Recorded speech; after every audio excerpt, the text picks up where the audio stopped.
Media Group station, broadcasting live from the Comcast Business Studios, powering possibilities. 97.5 The Fanatic and 97.5thefanatic.com.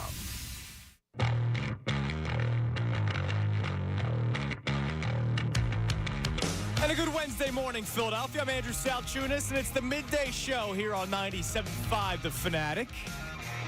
And today's a big day. It is press conference day, the day in which Howie Roseman and allegedly Nick Sirianni will be speaking to the media after the collapse that took place, the historic collapse, a collapse we haven't seen since 1986 when the Jets had 10 wins and finished with less than 12, as did the Eagles.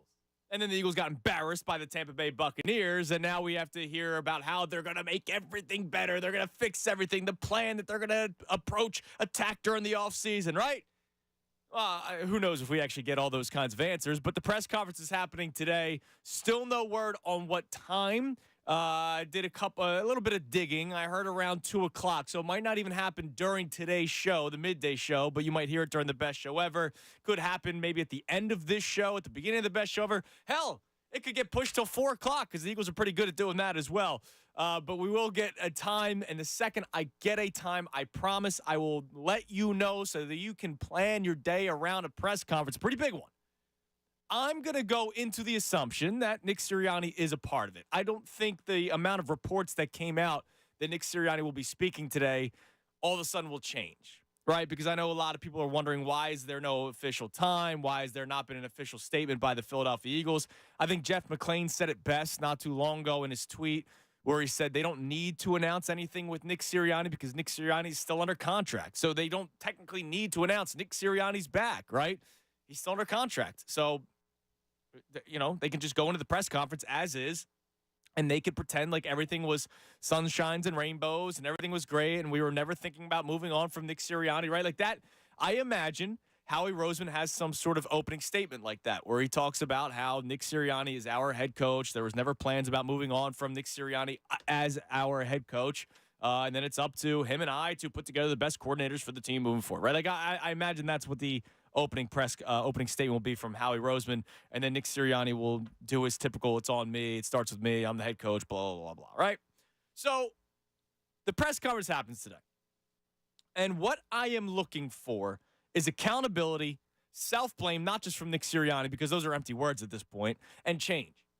And this all comes with Howie Roseman. Yesterday, I asked the question, and we were so focused on Embiid and his historic 70-point performance that we didn't really dive deeper into the conversation that I would love to have with you on the phones at 610-632-0975 as we are the lead-up to the press conference. I feel like I'm doing a pregame show again, right? But I'm doing a pre-press conference show. I want to know what you want to hear from the press conference today. Yesterday, I told you what I want to hear, I doubt I hear, and that's disappointing, but who knows? Maybe I do hear it. I want Howie Roseman to take accountability. I want Howie Roseman to point out where things went wrong and why he is a part of the problem. I'm not saying I want a hot seat alert for Howie Roseman. I just want Howie Roseman to straight up admit to you, Eagles fans, that maybe I overlooked linebackers. Maybe I shouldn't have gone into a season with Reed Blankenship setting away as the number one safety, right? There was no competition. It was Reed Blankenship's job, and that was it. And there was going to be a competition for the second spot, the second safety position with Justin Evans and Terrell Edmonds and Sidney Brown, right? Like, I want to hear Howie Roseman take some accountability for part of the reason why they go from 10-1 to 11-6 and failing in the playoffs and getting just completely embarrassed by the Tampa Bay Buccaneers. I also want to hear Nick Sirianni talk about change because there was a tweet put out by Zach Berman that Tom Alvord, who's producing the show today, sent me earlier this morning. So Nick Sirianni had a press conference back in the summer of 2022. So this is, a while ago, right? Quote, no matter if Kevin Patullo is calling it, Shane Steichen's calling it, Brian Johnson is calling it, Jeff Stoutland's calling it. Jason Michael is calling it. Jonathan Gannon comes over and calls it. Howie Roseman calls it from up there. Jeffrey Lurie, security chief Dom DeSandro, Julian Lurie. I'm very particular, and I know what I believe in the passing and running game and offensive football. All right? So Nick Sirianni, back in the summer of 2022, was quick to tell you it's my offense, and this is what I believe in, and this is what I believe will work, okay? Then in September, Nick Sirianni joined Jeff McClain on his podcast, Uncovering the Birds, in which he told Jeff McClain, it's not about changing my offense. It's about just making it better, what we have done over the last 2 seasons. And we just need to make some tweaks, make it better, get better at it, because it's been unstoppable, right? Nick Sirianni believes in his offense, believes in his game planning. And that's great and all. I love self-confidence. I'm a confident man, right? I wake up in the morning, I'm not going to say the line from the movie, but you know what I mean? Like, I'm all about self-confidence. But when you eventually find out that your plan isn't working and your plan is failing and your plan will not continue to work because Nick Sirianni, as smart as you believe that you are when it comes to offense in the NFL, there are other defensive coordinators who are just as smart, if not smarter than you. Todd Bowles, right? A guy that's been in the NFL way longer than you. A guy that has much more coaching experience than you may have an answer to your offense that you have not changed over the course of 3 seasons. Wink Martindale, a longtime defensive coordinator, he looks at what you have done this season and goes, oh, all right, we can attack it this way. And my biggest issue with Nick Sirianni is that he never adapted. He never adjusted. He did stick with that offense. And now I'm supposed to go into another season of Eagles football with Nick Sirianni as the head coach, happy with him being the head coach because of past success. I will never take away what he did. We have had callers this week. We have callers last week that would go, I knew from the beginning Nick Sirianni wasn't going to be a good head coach. Well, you weren't saying that during the Super Bowl season, nor should you. One of my biggest rules for myself is give credit when credit is due, right? There are players that I don't think are all that talented, but when they have a good game, hey, kudos to you. You deserve it. If a coach has a great season to the point where his team goes to the Super Bowl, don't all of a sudden backtrack and say, well, I knew from the beginning he wasn't going to be a good head coach. Well, weren't you celebrating when they got to the Super Bowl? I thought Nick Sirianni was a guy that was willing to adapt, willing to adjust. One of the things I liked the most out of him, and I brought this up a few times now, was that in his first season as head coach of the Philadelphia Eagles, he talked about using a scheme, an offensive playbook that goes with his players, right? If Carson Wentz was the quarterback, it would have been different than what it would be with Jalen Hurts. It would be different than Nick Foles, right? Whatever the player, the personnel that he had in front of him, that's what the game plan was going to be. And I celebrated that because we just went through Chip Kelly about 4 years before that where Chip Kelly didn't care what the personnel was. Chip Kelly actually got rid of the perfect personnel for his offense because I believe in culture. Right? So he gets rid of Deshaun Jackson and LaShawn McCoy, brings in DeMarco Murray, who can't run the offense that Chip Kelly has. So I celebrated Nick Sirianni being open and saying, hey, I may have philosophies on offense, but I got to make it work with the talent that I have. All right, well, that's great. Well, then I got to hear reports the Monday morning of a playoff game that Jalen Hurts is unhappy with the offense. There's a disconnect between him and Nick Sirianni. Well, what happened to Nick Sirianni being so close with his players and how he listens to them, sees what they want to do, works off of their tendencies? Well, if Jalen Hurts, the quarterback, the guy that is throwing the football, whether he's playing well or not, if he doesn't like it a certain way, then why wouldn't you adapt to that? And that was my biggest beef with Sirianni. His inability to adapt, his inability to adjust ever since the Eagles lost to the San Francisco 49ers. They were 10-1. I will never take that away from them. But you fall to 10-2, and then you blink and you're 11-6, and you're a wild card team, and you're going on the road in the playoffs. And from kickoff, you could tell that team was not into it. Unfortunately for us as Eagles fans, it was a one-touchdown game going into halftime, and the Eagles had the ball to start the second half, so we still had hope, and we talked ourselves into, well, you know what, they are the more talented team here, so they should win this second half, and then, we'll get excited for the Detroit Lions when they travel to Detroit. And then they go 3-and-out to start the second half. And it's the same terrible offense. So for me, what I need to hear today in the press conference is Howie Roseman taking accountability, okay? Howie Roseman saying, yeah, My fault. I was the one that demoted Sean Desai when they were 10-1, and I caused this ruckus in the locker room because I brought up Matt Patricia in the middle of a season when they were 10-1. Even though Nick Sirianni took the blame for it, I want Howie Roseman to come out and say that was on me.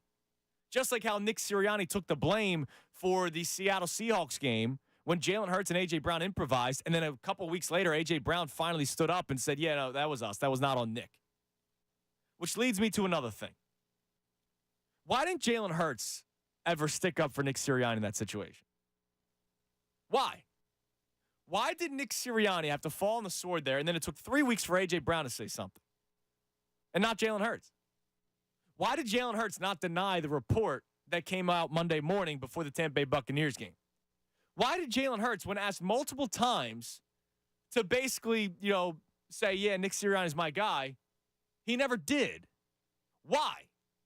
So yesterday I was joined by Jeff McClain, and I asked him about Jalen Hurts in the locker room, right? Like, what is he like right now?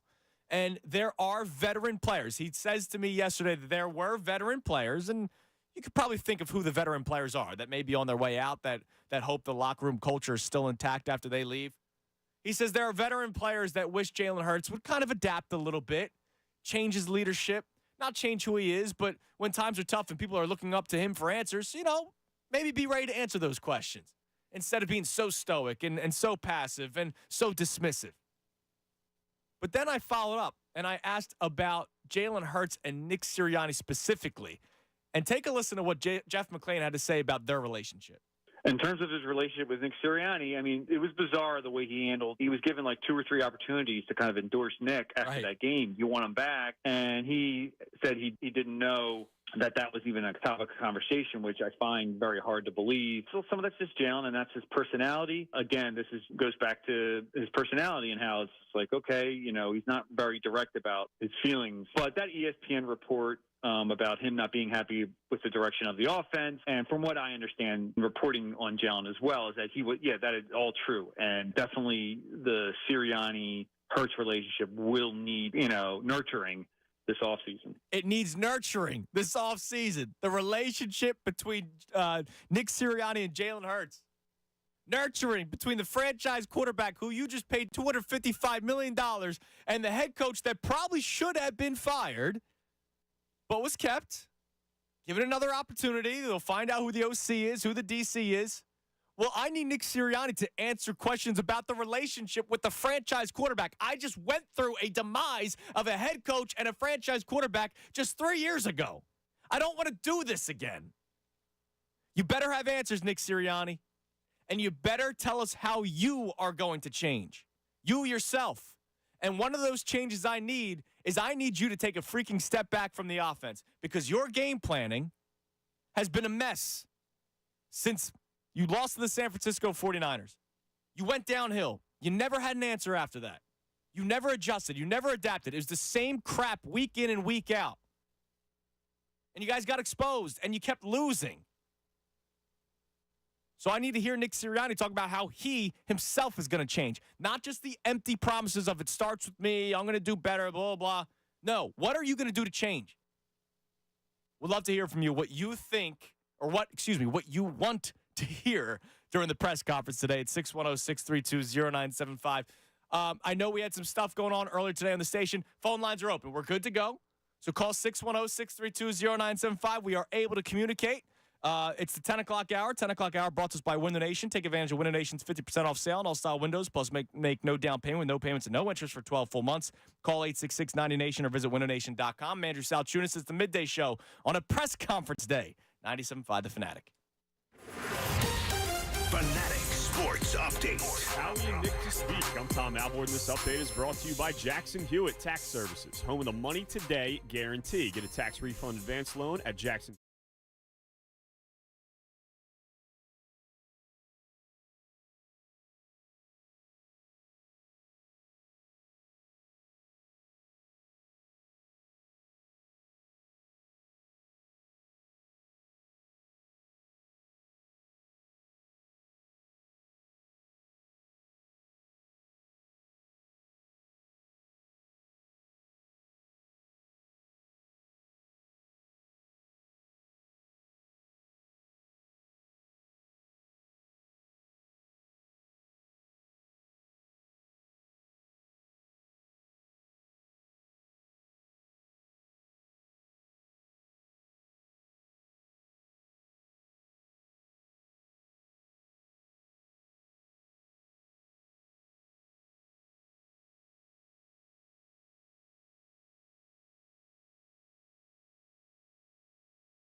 like that was beneath them, and like I'm not even going to say that Nick Sirianni shouldn't have done that, but who knows what he said to them guys to lead up to them doing that, and that could be that could have fractured their relationship a little bit too, like who knows, but I do think that Sirianni does need to mend his relationship with Jalen Hurts.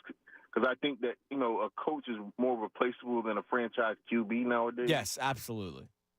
And I do still have faith in Jalen Hurts. And, I do, and I respectfully kind of disagree with you. I do think that maybe Sirianni can regain this locker room because, he has shown us in the past he can lead. And, he does. And look, and I hope you're right, T, but here's the only thing. It's like it was 2 months. They were 10-1. They fell to 11-6. They lose in the playoffs, and they didn't have a single answer. And if I'm a player on the team, what do you do when times are tough? Wherever you're working or at home or whatever, you look at the leader, and you're looking at Jalen Hurts, you're looking at Nick Sirianni, you're looking at whoever the DC is, which obviously changed. And when they changed the defensive coordinator like that, and Sirianni says he takes the blame, I don't think that was his decision. I'm going to start looking at him and going, well, what kind of power do you have around here? Like, why should I look to you? We got to look at it like this, too. Like, I've seen some great coaches, like Mike Tomlin and the guy out in Buffalo. I can't think of his name. But yeah. Them guys had bad stretches also. And, Tomlin's bad stretches. He's never finished below 500 in his career. Thanks for the call, T. I appreciate it, man. He's never finished below 500.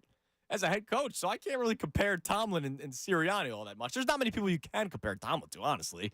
Obviously, I'm sure people in Pittsburgh wish they were winning more Super Bowls with all these plus 500 records and getting to the playoffs. I understand that. We went through that in the early parts of the 2000s with Andy Reid. I get it. But yeah, I mean, I can't compare Sirianni to Tomlin just now. I can't do that.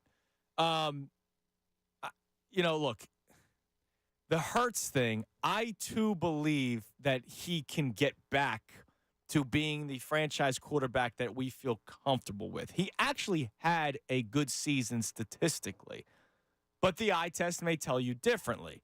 And I remember Carson Wentz, his first full season back as the starter after, remember, he had the MCL, then he had the back injury.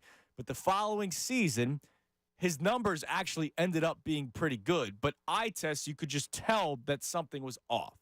Now, if you remember, before the season started, I said that I thought Jalen Hurts would take a step back. And now when I said that, people lost their minds, right? Oh, my God, you're a hater. Ugh. No, I just didn't think he was going to be the second best player in the NFL. He finished runner-up for MVP. I didn't think he would be just as good as he was last season with this past season, right? Like, I did not expect that. But I still believe Jalen Hurts is a top 10 quarterback in the NFL. I do think there is something to having a coordinator back-to-back years for the first time in forever, right, in Shane Steichen. But I also did believe that Brian Johnson coming in here, knowing this offense, because he was in this building with Nick Sirianni as the head coach, with the, it's his game plan. I thought everything would be great. Maybe, just maybe, Shane Steichen had the magic touch, and guys like Sirianni and Brian Johnson aren't ready to adapt, aren't ready to coach well on their feet, and they needed that other mind, just like Doug Peterson with Frank Reich. Like, let's face it. Since Frank Reich and Doug Peterson have parted ways, because Frank Reich has been a head coach, Frank Reich has failed miserably as a head coach. And Doug Peterson, look, he got the Jags to the playoffs last year, and they had that incredible come-from-behind win and beat the Chargers and moved on. It was a nice story. But it's not like he's been this incredible head coach that without Frank Reich, like, he's been fine. I think sometimes you have good marriages. You have good pairings. And a good marriage may have been Nick Sirianni and Shane Steichen. The question will be, now that Brian Johnson is on his way out, who will that new offensive coordinator be? And does that offensive coordinator have full say in the offense? Which is what I want to hear from Sirianni today when he's asked about it. Obviously, they're not going to tell you who the OC is until the OC is hired, but what will Nick Sirianni's role in the offense be? And I really hope he says, look, I'm going to be in there in the meeting room, and, I'll have final say, blah, blah, blah. But, I respect so-and-so, whoever that OC is. I respect so-and-so and their offense, and, they're going to have a lot of say when it comes to it, right? Like, that's the kind of stuff I want to hear. I don't want Nick Sirianni to say, hey, we've been successful for 3 years, and it's been the same offense. Why should I change it? Why should we change things just because we hit a bump in the road, right? I remember hearing Fletcher Cox talking about how they hit a bump in the road during locker cleanout day. This is not a bump. This was a cliff that you fell off of. All right, this is Wile E. Coyote painting like as if the road was still there, and then you drove and you just fell through because there was paint. It wasn't actually the road. This is what I'm talking about. I can't all of a sudden hear how they were good. Nick Sirianni had the balls in multiple press conferences to talk about their missed tackle rate and how it was one of the best in the NFL. And then Kevin Kincaid of Crossing Broad, after the season ended, did a quick Google search and found out that they actually weren't even that great at the missed tackle percentage.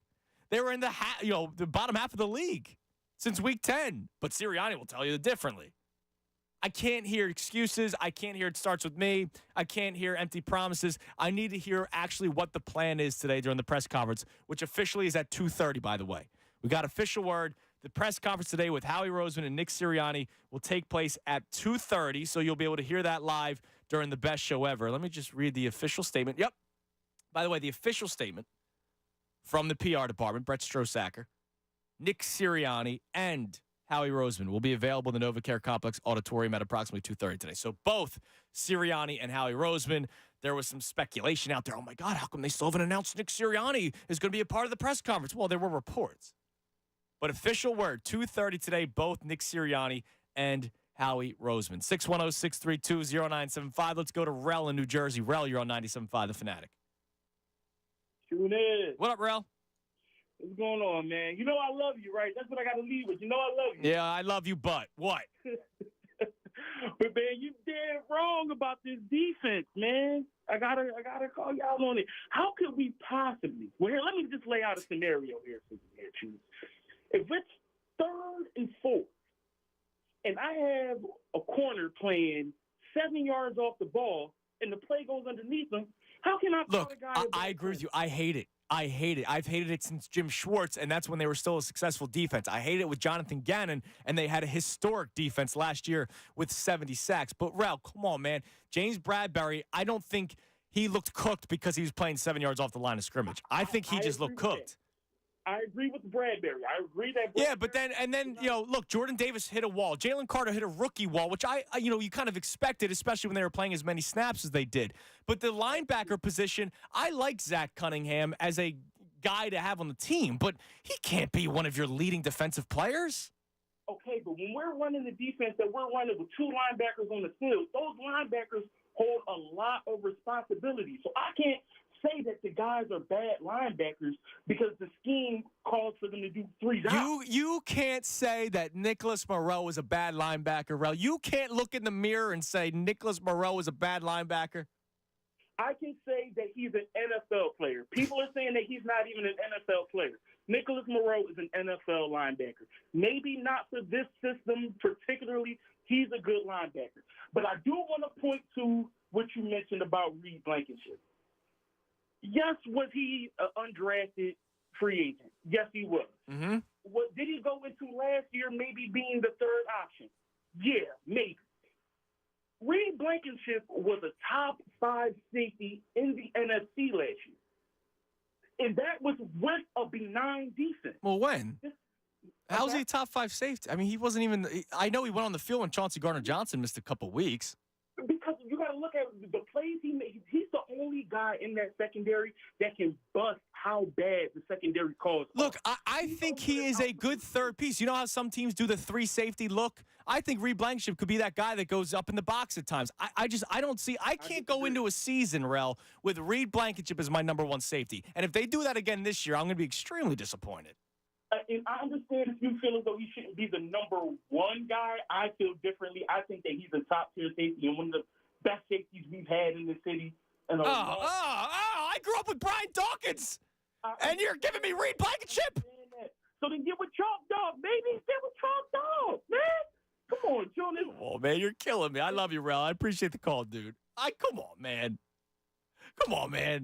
I grew up with Brian Dawkins. You're giving me Reed Blankenship as one of the better safeties in this city, in the history? Come on, man. I'm too young to know about the guys before B-Dog, but I hear all about the Buddy Ryan defense. And you're giving me Reed Blankenship? And don't give me he was a top 5 safety last year. He didn't play until Chauncey Gardner-Johnson went out. And to his credit, he did a good job. But I thought this season, as a number 1 safety, that was a problem going into the season, and at times he got exposed. Now, Rel might be right. The system itself was horrible once they moved on from Sean Desai to Matt Patricia. Was the defense great with Desai? No, it wasn't. It wasn't great. But apparently it was serviceable. He may have been the brightest mind in the entire room, entire building.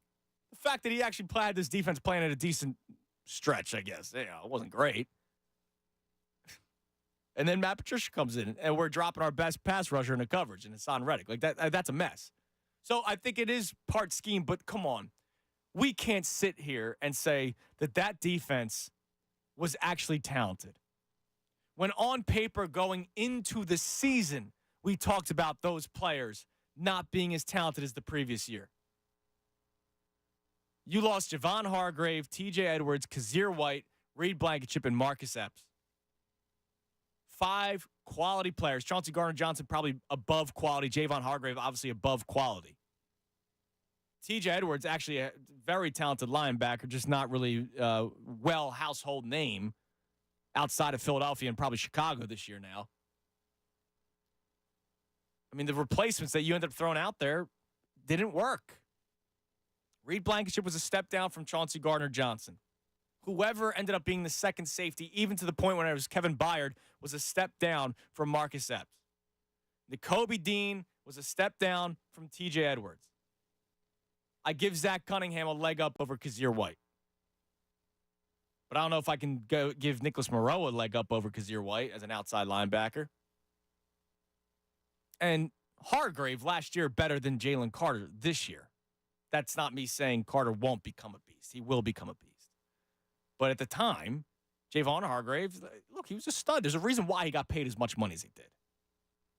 The number to climb in, 610-632-0975. Now, you had to replace all those players going into this season. We went through the names that you replaced them with. I have an article from ESPN.com that I planned to get to yesterday, but we never ended up getting to it because of all the Joel Embiid talk. The 2024 NFL offseason. And some of the big moves that are approaching for all the teams that are no longer in the playoffs, the Eagles, of course, being one of them. Cap space, priority, under the radar priority, a lot of great work by Tim McManus, Dan Graziano, other people that cover the NFC East, that cover the NFL. So some big stuff for the Eagles and what they should try to do this offseason. We'll go through it, see if you agree with it or not, and other moves that you think the Eagles should make. Obviously, the offseason conversation is just going to continue to grow as the season goes on, but it's something that I wanted to look at on ESPN.com. So we'll get to that next. Again, 2:30 today is the press conference with Howie Roseman and Nick Sirianni, officially, and Nick Sirianni. You'll be able to hear that on the best show ever. I'm Andrew Salchunas. This is the Midday Show right here, 97.5 The Fanatic. Fanatic Sports Update. Carter Hart out indefinitely. I'm Tom Alvord, and this update is brought to you by Wendy's. With Wendy's breakfast 2 for $3 Biggie Bundles, you can choose the pair you want, limited time only during breakfast hours. U.S. price and participation may vary. Not valid in a combo, single item at a regular price. Yes, a bad day for the Flyers as they announced yesterday that goalie Carter Hart has requested and been granted an indefinite leave of absence due to personal reasons. They declined to comment further. Hart has 12 wins and a .906 save percentage on the year. Also, forward Owen Tippett was placed on IR with a lower body injury. He is third on the team in points and second in goals scored. The news wasn't much better on the ice as the Flyers dropped their third straight game in regulation last night after a 6-3 loss to the Tampa Bay Lightning. Nick Sirianni and Howie Roseman will hold a joint press conference today, speaking to the media for the first time since the loss to the Buccaneers. Despite some speculation, Nick Sirianni is set to remain as Eagles head coach. We'll be carrying that presser live right here on the Fanatic at 2:30. And former Philly Rhys Hoskins has signed with the Milwaukee Brewers for a 2-year, $34 million contract with an opt-out after year one. Hoskins played 6 years and hit 148 home runs with the Phillies. The Brewers come to town at CBP this season, June 3rd through 5th. Keep it locked to the Fanatic all day for breaking news and information. I'm Tom Alvord. You're listening to the home of the Sixers and Flyers. 97.5 The Fanatic. The best show ever. Opinion and conversation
The radar offseason priority is something that I've talked about a lot since the season came to an end. Even before the season ended, before the Buccaneers game, I just didn't want to dive too deep into it because I wanted to get hyped for a playoff game. Like, I wasn't just going to ignore the fact that it was a playoff game and more Eagles football is better than no Eagles football. So the offseason priority, the under-the-radar offseason priority, the Eagles need an eventual heir apparent to right tackle Lane Johnson. And look, Lane Johnson is a guy that we heard may have retired had the Eagles won the Super Bowl against the Kansas City Chiefs last year, right? Could that have been a way to walk out after winning? He is an incredible talent. When healthy, still arguably the best right tackle in all of the NFL. Right? Second team All-Pro this year, first team All-Pro in the NFL Players Association, AP voting, All-Pro voting. But at some point, he's going to be on his way out. And so if Lane Johnson's on his way out, you need to be ready to have somebody to fill in. You have Mailata locked up as your left tackle. Cam Jurgens, we all imagine, will slide over to center. Landon Dickerson's going to be your left guard. But you need to start preparing for your next right tackle. You don't want necessarily a rookie right tackle if you have Super Bowl aspirations, because it's not like this core is going to go away in the next couple of years. So you're going to need a new right tackle to be ready to fill in. And then the question is, who's your right guard? Is it Tyler Steen, or is it a potential draft pick, which could be the heir apparent to Lane Johnson? I'll get to that in a little bit. The player that they have the latest on whether they will re-sign him or not is DeAndre Swift. Dan Graziano wrote this part up. Like most teams, the Eagles seem to like a bargain hunt at the running back position. They got Swift cheap and have used him to great effect. But if he's going to cash in big on a strong season of over 1,000 rushing yards, it may have to be elsewhere. I don't think he's going to be back. I would love DeAndre Swift to be back. Like the Eagles not drafting linebackers in the first round, they don't pay running backs. They don't. Not since DeMarco Murray. I don't think that they're going to do that. The question will be, is it a draft pick later on in the draft, because they're not going to spend, once again, first or second round capital. They could spend second round capital. We saw that with LaShawn McCoy back in the day, Miles Sanders back in the day. Or do they try to find another guy on a one-year deal like they did with DeAndre Swift, like they did back in the day with Jordan Howard? There are ways. Or is there a veteran? I mentioned a comparison to Leonard Fournette. Not Fournette himself, but Leonard Fournette kept on signing one-year deals with the Tampa Bay Buccaneers to keep on trying to win, right? So maybe you find a veteran running back that's not going to get the big payday anymore, but he's a guy that you can get on a one-year deal, and you can try to do that year by year until you think time is done. But I don't think DeAndre Swift is going to be back with the Eagles unless he's taking a hometown discount, realizing he's not going to get the payday maybe elsewhere. But look, if you're DeAndre Swift, go for it, man. Go get the bag. I hope he does. Draft outlook. And this is where everybody's going to be annoyed when they hear it. But let's face it, we can't ignore it. Investing in the trenches has been a common theme for the Eagles. Adding more talent to the offensive or defensive line is a repetitive formula of success for them. Lane Johnson will turn 34 years old prior to the 2024 season at right tackle. So Jordan Morgan of Arizona, Tyler Guyton of Oklahoma could be round one targets. Both have experience at guard and tackle. So that's why I kind of mentioned you could draft a heir apparent to Lane Johnson and have them start at right guard, just like you drafted the heir apparent to Jason Kelce in Cam Jurgens and started him at right guard in his second season. So is that the plan? Don't expect a flashy first-round draft pick.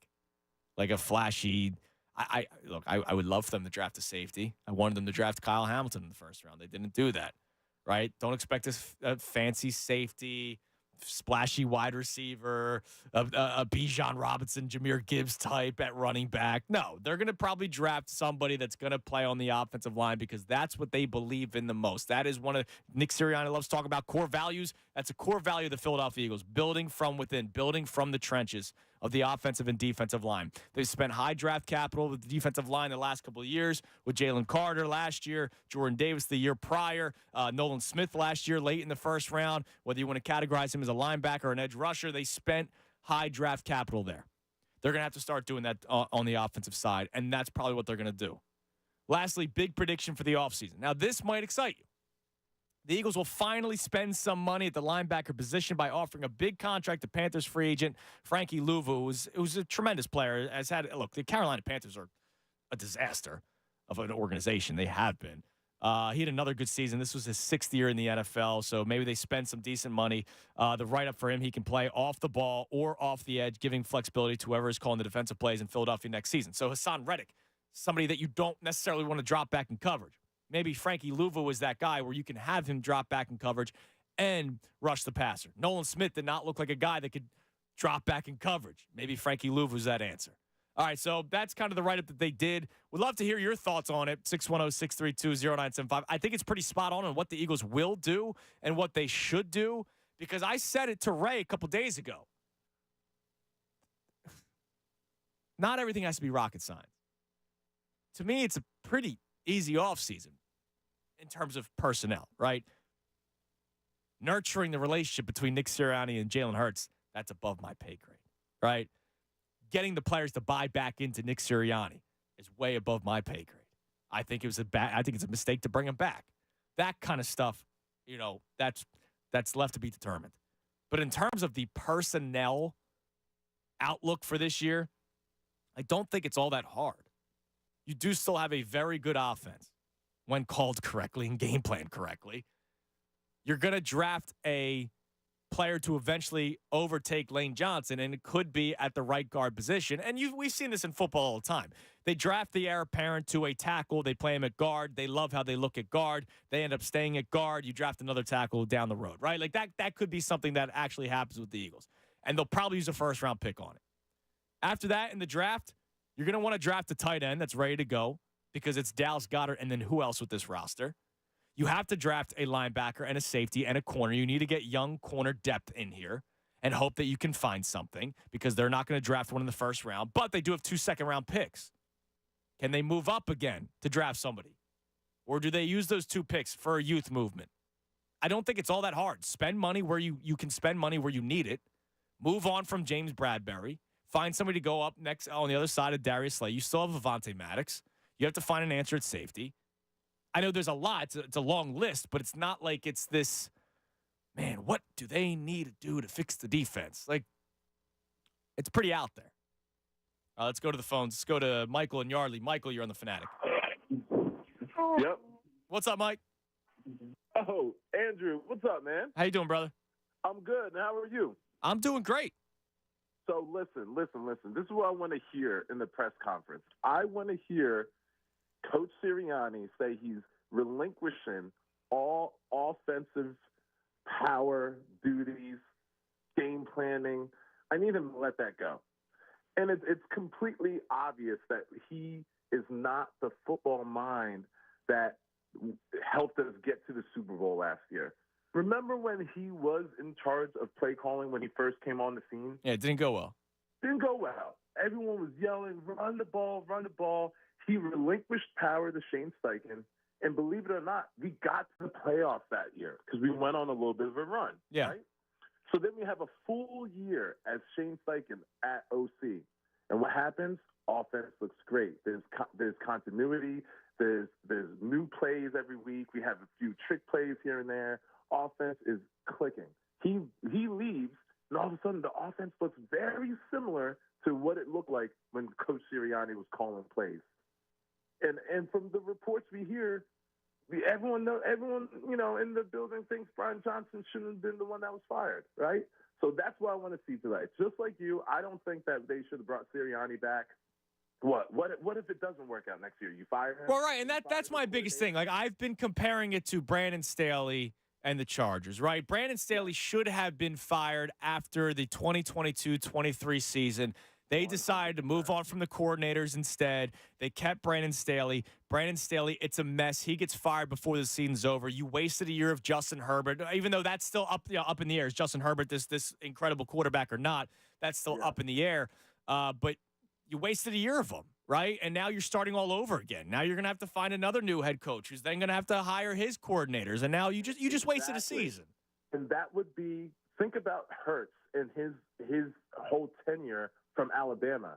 That would be his 6th coordinator in like 7 years, or right? 8 years. Isn't that crazy? How are you going to be consistent with a new mind in your ear every Yeah, single and now that's the hard part of the NFL, too. And thanks for the call, Mike. I always appreciate talking to you. I mean, like, that's the hard part. When your offense moves as well as it does under Shane Steichen, he's going to get a job, right? If the Eagles, let's say they didn't go from 10-1 to 11-6 and get embarrassed in the playoffs. Let's say they finished 12-5, which is my preseason prediction, right? 12-5. They win a playoff game. They lose in the second round, unfortunately, to the San Francisco 49ers. I don't know. I'm just making this all up. Or let's say they lose in the NFC Championship game to the 49ers. Brian Johnson, who was already called a future head coach, would probably have gotten a head coaching job immediately.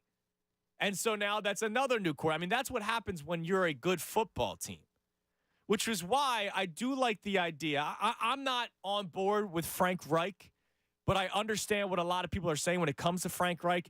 He may not get another head coaching job after this. He failed miserably, but maybe he's a good OC, right? And if he's a good OC who's up there in years, who's not about to go get another head coaching job, maybe you can bring him in, and then that's the stability that you need. He's here for 3 or 4 years. Leslie Frazier's a name that's been brought up. I had a caller bring up Frazier yesterday, a guy that's not going to be a head coach anymore, right? He could come in here as the defensive coordinator, and maybe he's here for 5 years or until whenever he wants to retire, right? And that kind of stability is good as long as things are going well, right? If things are not going well, then you move on. But I get it. I mean, look, now, but I think the thing with Brian Johnson we were all excited about was that he was in-house. I know tendencies are different, play calls are different. I understand that. But he was in-house, so we are excited with the fact that, yeah, Jalen Hurts is going to have another new OC. At least he's got a guy that's here. They didn't have to do some outside hire. Regardless, whether Nick Sirianni is given a play calling duties or not, you have to bring in a new OC. Because they couldn't bring back Brian Johnson. They couldn't bring back, obviously they weren't going to bring back Sean Desai after they demoted him in the middle of the season. You know, you weren't going to do that. And so you just have to hope that this OC that you bring in maybe sticks around. Or it's one of these OCs that gives you a year or two. You know, I don't know. I just thought it was a mistake to keep Nick Sirianni because here's the deal. You could have hired one of these OCs that you were looking forward to as your head coach. And if he could handle the duties as head coach and the offensive head coach, look at what the Eagles did with Doug Peterson, Jim Schwartz. That was their recipe. Doug Peterson was the head coach of the offense. Jim Schwartz was the head coach of the defense. It was that simple. Schwartz had to call a timeout. He'd call a timeout, right? That's the way it was. And Nick Sirianni, yeah, he's the head coach and he's an offensive mind, but it seemed like he did not see eye to eye with Brian Johnson at times. And then that makes things more difficult in the middle of a game, which is why I want him to say during his press conference today that whoever they hire at OC will have full say with the offense. But I don't know if that's going to happen. The number to climb in, 610-632-0975. Real quick, the Flyers are holding a press conference. I'll try to read up on some of the transcripts as during the commercial break or go back and listen to what they had to say. Daniel Briere, GM, obviously Daniel Briere, he had a written statement at the beginning of the press conference. They refuse to speculate about anything with Carter Hart and Hockey Canada. I didn't want to say Carter Hart's name at the beginning of the show, but obviously Danny Briere is talking about Carter Hart because Carter Hart took the leave of absence yesterday, and then there was the report that came out this morning. I'll read it to you one more time, and once more, I'm not even going to dive deep into it because I think it's unprofessional. I think it's just inappropriate until we get actual answers because these are some pretty bad claims. If you know the story, you know how ugly it is, and that's why I don't even want to go too deep into it. But Rick West had reported this morning that 5 members of the 2018 World Junior Hockey Team have been told to surrender to London, Ontario police to face charges of sexual assault. The Globe and Mail reports citing unnamed sources. The Globe reports the players who have not been charged yet have been given a set period of time to present themselves at London Police Headquarters. Obviously, there's a lot of speculation as to who those players could be because Carter Hart's not the only player in the NHL that has taken a leave of absence, but I'm not going to go farther into it because, look, it's a big deal. So we'll discuss the names once the names come out. But I'll try to give you some updates on the Daniel Briere press conference. We have another big press conference today at 2:30 with Howie Roseman and Nick Sirianni. You can hear that with the best show ever. Coming your way next, we're going to reset the show a little bit, but also some big news in 2 sports about people no longer here that we're associated with. I'll tell you what next right here, 97.5 The Fanatic. Fanatic Sports Update. GM and head coach finally speak. I'm Tom Alvord, and this update is brought to you by Lowe's. Shop the closeout event now at Lowe's with big savings on the appliances you need now. Lowe's knows home improvement. Shop the closeout event now at Lowe's. Yes, Nick Sirianni and Howie Roseman will hold a joint press conference today, speaking to the media for the first time since the loss to the Buccaneers. This obviously points to Sirianni returning as head coach to the Philadelphia Eagles, despite a disastrous end of the season. We'll be carrying that press conference live right here on the Fanatic at 2:30. The Flyers announced yesterday that goalie Carter Hart has requested and been granted an indefinite leave of absence due to personal reasons. They declined to comment further. Forward Owen Tippett also has been placed on IR with a lower body injury. He has the second most goals on the team. To keep the bad news going for the Flyers, they dropped their third straight game in regulation last night after a 6-3 loss to the Tampa Bay Lightning. Former Philly Rhys Hoskins has signed with the Milwaukee Brewers on a 2-year, $34 million contract. Hoskins played 6 years and 667 games with the Phillies. The Brewers come to town at CBP this season, June 3rd through 5th. And former Sixers coach Doc Rivers is expected to be named the new head coach of the Milwaukee Bucks, replacing Adrian Griffin. Keep it locked to the Fanatic all day for breaking news and information. I'm Tom Alvord. You're listening to the home of the Sixers and Flyers. 97.5 The Fanatic. When breaking sports news happens in Philly, we have you covered. Live updates, press conferences, insight, perspective, and your reaction. This is 97.5 The Fanatic and 97.5thefanatic.com.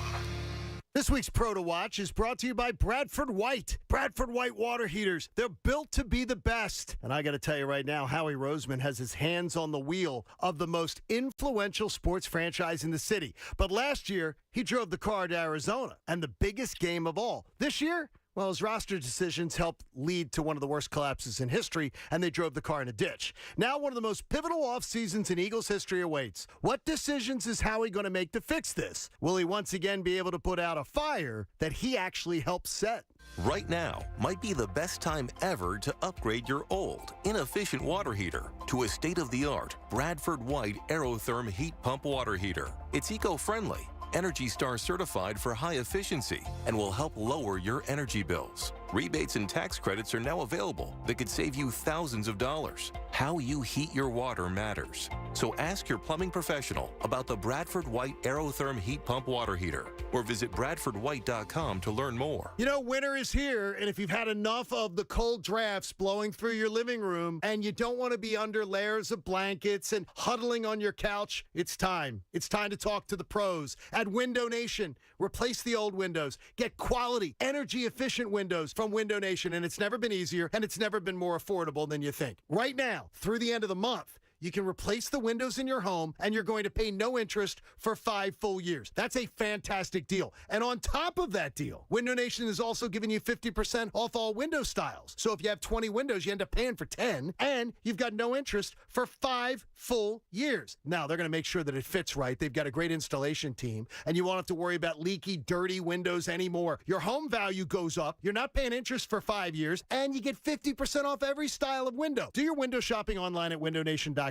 Every size, every style, every color. They've got all the options to fit your budget and your home. Call 866-90NATION, 866-90NATION, or visit windownation.com. Tell them John Kincaid sent you. Texting enrolls you into recurring automated text messages. Consent not required to purchase. Message and data rates may apply. Hey, Dan, how you doing? Haven't seen you around the gym for a while. Yeah, I've really fallen off. Since I turned 40, I just don't get the results I used to get. Could be lower testosterone. Lower T? Yeah, I went through it a while back. Once you hit 40, your body has less free testosterone. I got Nugenix Total T, and it's made a huge difference for me. I've seen that on TV. Is it for real? Oh, yeah. The patented key ingredient is something called Testofen, which helps boost free and total testosterone levels to help you trim up and stay lean. And it's made a difference for you? Man, I feel like I'm in my 20s again. At work, in the gym, and in the bedroom. Are they still giving out complimentary bottles for people to try it for themselves? Yeah, you just need to send them a text. Text TAP to 321-321 right now for your complimentary bottle of Nugenix Total T, the #1 selling testosterone booster at GNC. Plus, text now and we'll include a bottle of Nugenix Thermo, our most powerful fat incinerator ever, to help you get back into shape fast. Absolutely free. Text TAP to 321-321. That's TAP to 321-321. Jackson Hewitt has a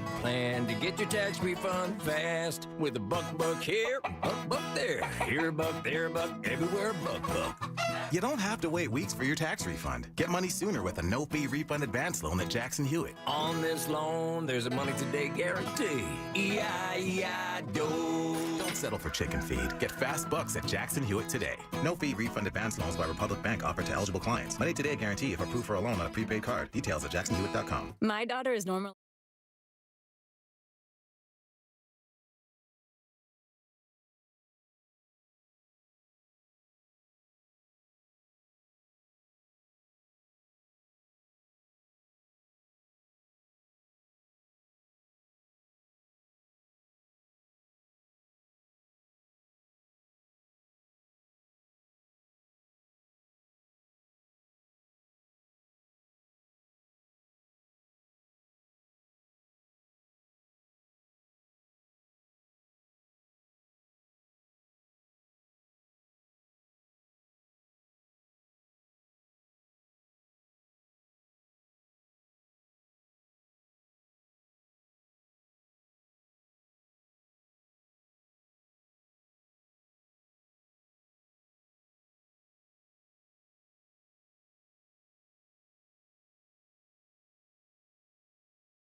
It's 11:19, 97.5 The Fanatic Midday Show. I'm Andrew Salchunas. Our 11 o'clock hour brought to us by Golden Nugget Jewelers, where Philly gets engaged.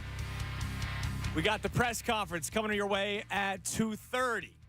I have Matt Breen of the Inquirer, Inquirer.com, coming up at 12:30. So an hour and change from now, I'll ask him the questions about what he wants to hear from Nick Sirianni and Howie Roseman today. And that's the question that I'm asking you at 610-632-0975. What is it that you need to hear from Howie Roseman and Nick Sirianni today for you to feel, good about yourself? And I don't know if I'm going to hear it. I want accountability from Howie Roseman. I want Nick Sirianni to address that he's going to change himself and, give full power to whoever takes over as OC. I don't think we're going to get those kind of answers, but we'll hear it coming up at 2:30. Now, speaking of press conferences, we have the opening statement. Daniel Briere had a press conference today.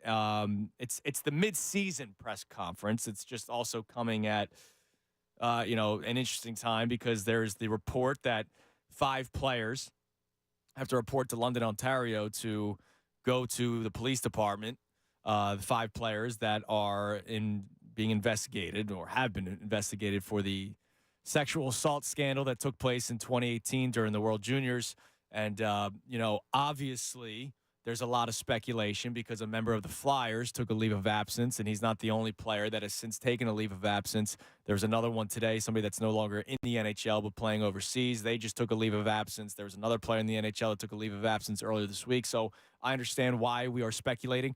Look, full disclosure, so am I, but it would be unprofessional and inappropriate to start talking about how somebody did something, right? So here's Daniel Briere, his opening statement. It was a written statement earlier today.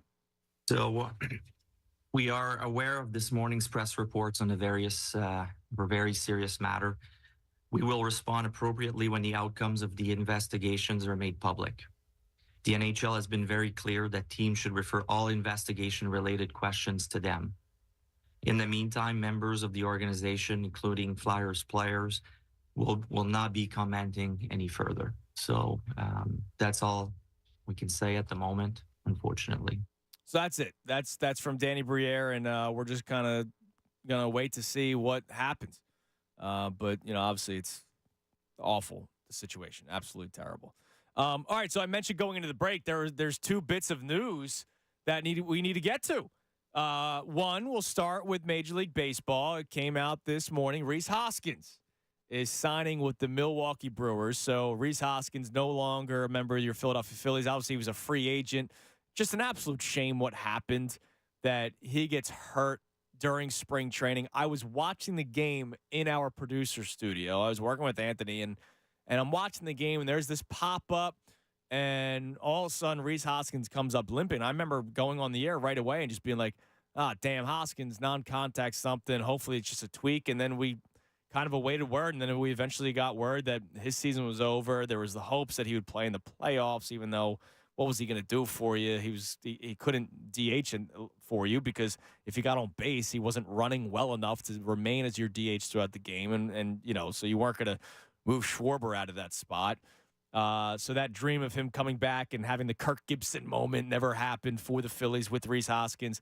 And then all of a sudden, as this offseason continued, there was a lot of talk of, well, he hasn't signed yet. So maybe there's a chance they work something out where Hoskins is your DH. We already know that Bryce Harper is your first baseman. That means Kyle Schwarber goes back out to the outfield, or you move on from Kyle Schwarber because he could be a tradable asset. But all those conversations are now done as he goes to the Milwaukee Brewers. So no more Rhys Hoskins. And, of course, I know it was up and down. Those hot streaks were incredible. The cold streaks were, man, I mean, I would get upset too. The defense had its issues, but he was the leader of this franchise for many, many reasons. Even when Bryce Harper was here, Rhys Hoskins seemed to be that guy that would stand in front of the camera, stand in front of the media to answer questions.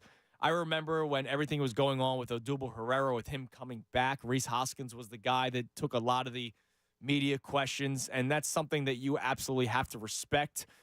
He was here at the beginning with Aaron Nola when we had this new era of Philadelphia Phillies baseball. And, of course, one of the more iconic moments was the Rhys Hoskins bat spike, the home run off of Spencer Strider. I was sitting in the 200 level with my father. I will never forget that moment. That was really freaking cool. And it was a cool moment for him because the previous game he lost because of the error. And then that was just full, pure emotion, the bat spike. So an end of an era. Rhys Hoskins signing with the Milwaukee Brewers. The other bit of news yesterday, the Milwaukee Bucks fired their head coach yesterday, okay? The Milwaukee Bucks are 30-13, the second best record in the Eastern Conference. They fire their head coach, and who is the name that pops up as the guy that will probably be the replacement, even though there's no final word? Oh, there's final word as a minute ago. Wow. Doc Glenn Rivers is finalizing per agent Wojnarowski an agreement to become the head coach of the Milwaukee Bucks. So Doc Rivers goes from the Philadelphia 76ers to the broadcast booth for like 6 minutes and is now the head coach of the Milwaukee Bucks. And, of course, I love – this is how messed up sports have been for us. You think about all of the playoff series that teams blew, like a 3-2 series lead in the NLCS, a 2-1 series lead in the World Series, a halftime lead in the Super Bowl, a 3-2 series lead against the Boston Celtics. And this is how sick and twisted we are. the second it came out that Doc Rivers could be the replacement head coach in Milwaukee, I saw so many people tweet out yesterday, wow, it would be a fitting story that the Sixers eventually lose to Doc Rivers in the playoffs. Come on. Now, that can't happen. That can't happen. The Sixers have to beat Doc Rivers and the Milwaukee Bucks.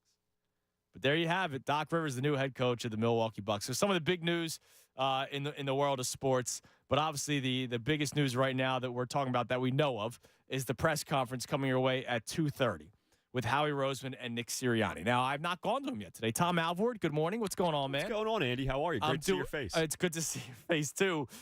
Ray Dunn is out and about traveling. He does play-by-play for the Temple women's basketball team, so he is in Dallas for the next 2 days. And then I know he's in New Orleans over the weekend, which I'm sure he's very excited about. Not that he's talked about it at all. Bummer. Yeah, a real bummer escaping the cold and going to a fun town in New Orleans. Man, it must be rough for Ray Dunn.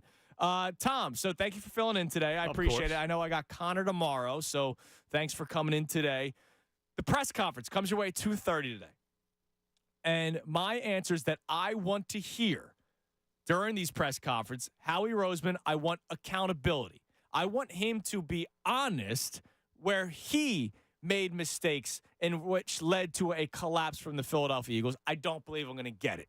I want to hear Nick Sirianni talk about how he is going to change, how he is going to work things out with Jalen Hurts, how he is going to give whoever this new offensive coordinator is full power because his offense has since been figured out in the NFL. I don't think I'm going to get that either. But, Tom, I'll ask you, from Howie Roseman and Nick Sirianni, what is it that you want to hear during the press conference? Yeah, I mean, accountability and admitting mistakes, a little bit of honesty would be great to hear from both Nick Sirianni and Howie Roseman. The big thing I want to hear, and I don't think we're going to get a legit answer, what the hell happened with the demotion of Sean Desai? Yeah. Like, I don't think it's going to happen. I think we're going to get a lot of, this happened, this, that. We do things as a collaboration. Because that, to me, and I think to a lot of people, that's where the season fell apart. It was a panic move that just completely blew up in their face, and the season blew up in our faces because of it. I would love to know what happened, what went down, who made the final decision. It screams Howie Roseman. Exactly. It screams Howie Roseman. Now, will he admit it to us? No, and it's because Nick Sirianni fell on the sword for him. And it's one thing for A.J. Brown to say Nick Sirianni made himself look like a fool by taking the blame for it. That was on us. We improvised, blah, blah, blah, blah, blah. Now, notice Jalen Hurts never talked about it. No, he didn't. So just because A.J. Brown said it doesn't mean that Howie Roseman is going to all of a sudden say it too when another person that was involved with the Seattle Seahawks debacle still has not spoken to it. So I don't think Howie will, but I think we all are in agreement that he was probably the one that made the decision. Now, I wonder if there's a way to go about asking the question. Sure. Hey, was it in your plans, Howie Roseman, that when you hired Matt Patricia, there could have been a chance that he took over as DC? Yep. Good. Yeah, there's definitely ways to ask these questions to get around. Because if you ask it as simple as, hey, who demoted Sean Desai, you're not going to get an answer. But we have really smart reporters in this city, obviously, the best in the business. There are ways to ask around. But, yeah, the accountability, the honesty, because, man, there's been a lot of meddling going on. A lot of meddling reportedly going on. And there hasn't been a ton of answers. And there's a lot of confusion from this fan base. There's a lot of confusion from the players, I believe. Like, there was a report a couple weeks ago, right before the game, who's actually calling plays for the Philadelphia Eagles. A little bit of honesty and transparency would go a long way. Like you, unfortunately, I don't think we're going to get a ton of it. Yeah, and here's the thing. Like, I know that Howie Roseman's going to be asked about, hey, what made you feel comfortable bringing back Nick Sirianni? And it's going to, I'm telling you what the answer is. Well, I mean, look at the success. I mean, why we never thought about not getting rid of Nick Sirianni. You know, we were at the Super Bowl last year, and you know, we had 10 wins. Like Fletcher Cox himself said, they just hit a bump in the road. A bump that totaled their car. That bump was a truck coming down the opposite side of the road. 3-foot pothole. Right, in the exactly. middle of the highway. Come on, no bump in the road. Yeah. So Sirianni, what do you want to hear from Sirianni other than what could have been with Sean Desai, which I think you and I are in agreement that it was probably Howie Roseman who made that decision. But Nick Sirianni's the guy that fell on the sword for it. So a big thing to me, and you mentioned the change of the offense. What are we going to see? I talked about this a little bit with Connor. We got into an argument, quote unquote, like 2 weeks ago.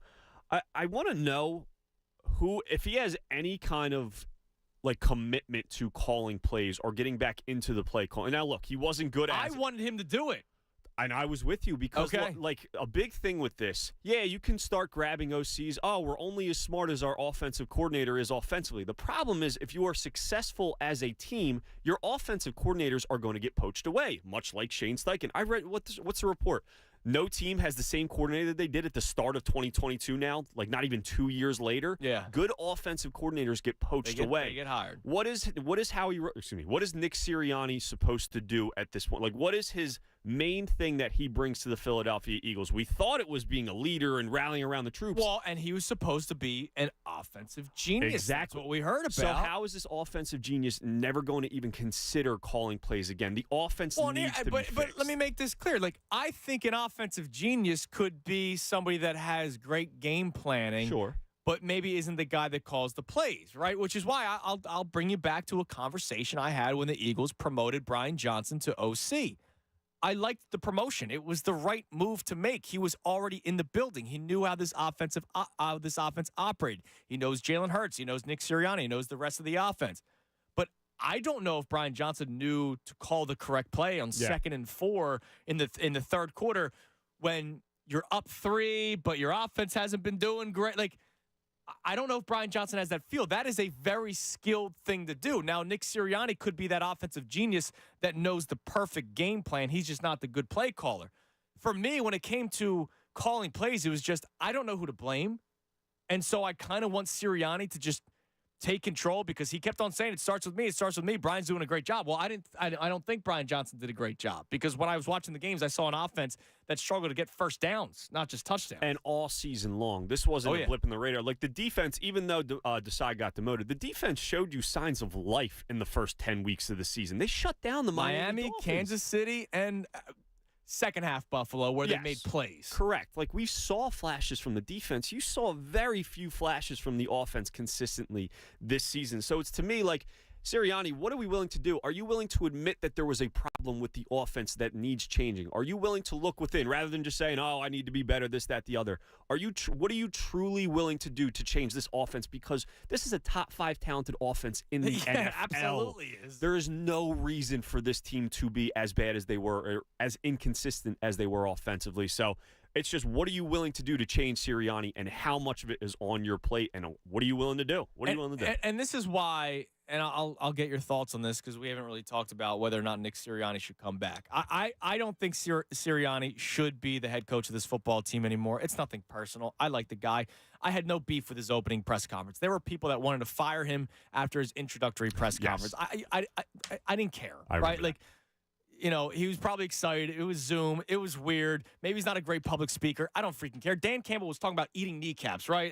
And I made a joke of it. They're now in the NFC Championship game, right? So, like, the introductory press conference should be something that's totally ignored because it's somebody that's excited and happy for an opportunity. So we have to stop doing that. And for people to go, oh, man, I knew from the beginning. Like, no, you didn't, because they ended up going to the Super Bowl.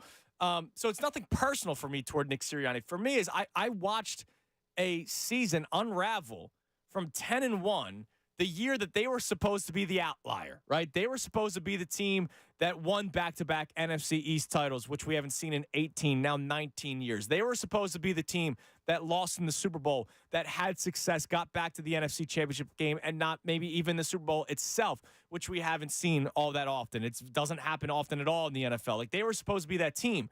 They went from 10-1 to 11-6 and embarrassed to the Tampa Bay Buccaneers. And I remember saying before that playoff game, I still believe Nick Sirianni is the head coach of this football team unless they get embarrassed in Tampa. And they got embarrassed. Like, everything, the unless, if that happened, blah, blah, blah, it all happened. And now you start getting reports that Jalen Hurts and Nick Sirianni have a tattered relationship. If you can, let's play that Jeff McClain clip one more time. Jeff McClain was on with me yesterday and got into the relationship between Jalen Hurts and Nick Sirianni.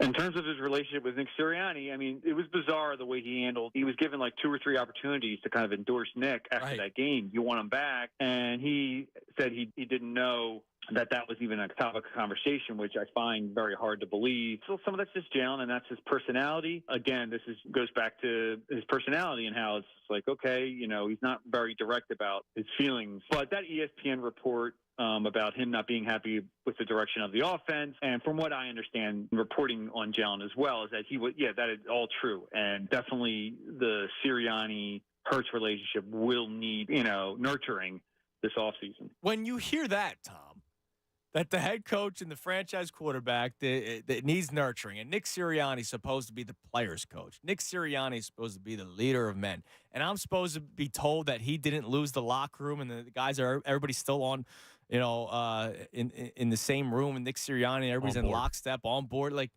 how am I supposed to believe that when I'm getting that report from Jeff McClain, who knows a lot? Yeah, man, that's just not ideal, to say the least. And look, like, not everybody's going to love each other, but how do things go that poorly a year, not even a full year after you are in the Super Bowl? You had no answers all season long. We knew it as fans. Even worse, the players knew that you had no answers all season long. Every loss was more embarrassing than the one before in losing 6 of your last 7 games.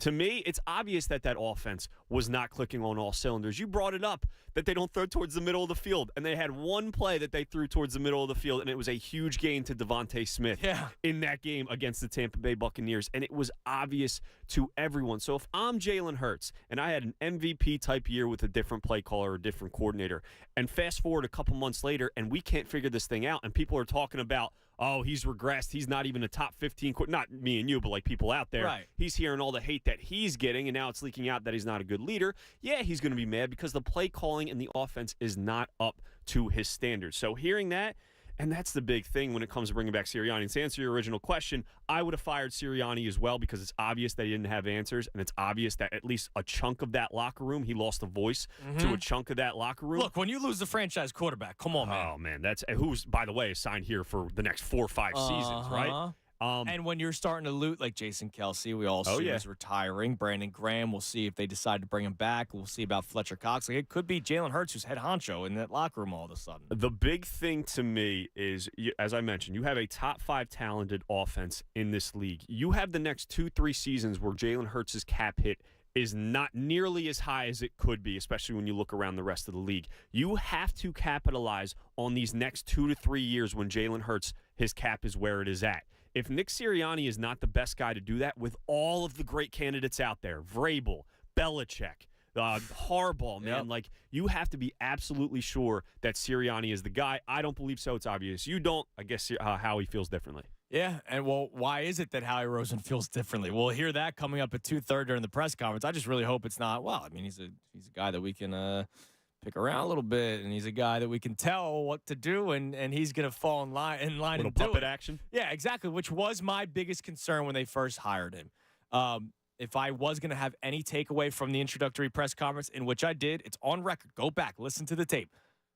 When I first heard him speak, I heard a guy that seemed very, very, very happy to be here. And I said, maybe, just maybe, his happiness is going to be taken advantage of with Howie Roseman and Jeffrey Lurie, and they can kind of tell him exactly what they want to do because they were the guys that gave him the shot. Now, the Eagles gave the shot to Andy Reid. Look at how successful it was. The Eagles gave the shot to Doug Peterson. Look how successful it was. They won a Super Bowl. They gave a shot to Nick Sirianni. They got back to the Super Bowl. And a lot of this may be they don't want to move on from a coach again too quickly because maybe that was something that they were told they couldn't do because they moved on maybe too quickly from Doug Peterson, even though there are reasons why they moved on from Doug Peterson. So Howie Roseman and Nick Sirianni together today at 2:30. You'll be able to listen live during the best show ever. My question for you at 610-632-0975, what is it that you want to hear come out of their mouths during the press conference? What is a question that you want to hear? I just said to Tom, like, I know Howie Roseman won't answer a question point blank of, was it you who demoted Sean Desai? But maybe you can ask a question of, hey, Howie, was it in your plans potentially to promote Matt Patricia? Was there a reason why you brought him in? Was that maybe a fallback plan in case Desai wasn't going to work out, blah, blah, blah? And he'll dance around the answer. I get it. But, look, it's something that needs to be asked because it's a big reason why they had that second half collapse. The number to climb in, 610-632-0975. Matt Breen of the Inquirer, Inquirer.com. He's going to be joining the show coming up at 12:30. He's great. Pat Egan, he's pumping his fist out there right now. He's great. Can't wait to talk to him. We have a lot more in store for you. Going to get Tom's thoughts on Reese Hoskins go to Milwaukee. Doc Rivers going to Milwaukee. Both of them going to Milwaukee. Incredible. We'd love to hear your thoughts. I mean, Reese Hoskins, he's a guy where I know it was polarizing, not to the point of like Ben Simmons, right? But polarizing enough where when things were great, we celebrated it, and when things were bad, oh my God, was he, the biggest reason why Phillies were losing games, right? That's pretty much what the relationship was with Rhys Hoskins. I was a guy that wanted to trade him years ago when he had value, and I wanted some top of the line pitching. He's a guy that ended up breaking them into the playoffs, and I respect it. Like, some of my best memories will now be that Rhys Hoskins bat spike, so I'm glad he was here for it. But he's no longer a member of the Philadelphia Phillies. He heads to the Milwaukee Brewers, and the Milwaukee Bucks are hiring Doc Rivers, which is just so funny. By the way, I got to read a story regarding the Doc Rivers situation. Pretty dirty about him getting that job. Yeah, a little slimy. Extremely slimy. I'll tell you what that slimy story was, because, was he stabbing somebody in the back the entire time? I'll tell you what next right here, 97.5 The Fanatic. Fanatic Sports Update. Bad day for the Flyers. I'm Tom Alvord, and this update is brought to you by Discover. Discover wants everyone to feel special with live 24/7 customer service. Learn more at discover.com/credit card. Limitations apply. Yes, a bad day for the Flyers as they announced yesterday that goalie Carter Hart has requested and been granted an indefinite leave of absence due to personal reasons. The team declined to comment further. Hart has 12 wins and a .906 save percentage on the year. Also, forward Owen Tippett has been placed on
I got the home and away games, Tommy, for your Philadelphia Eagles. Is that right? Yes.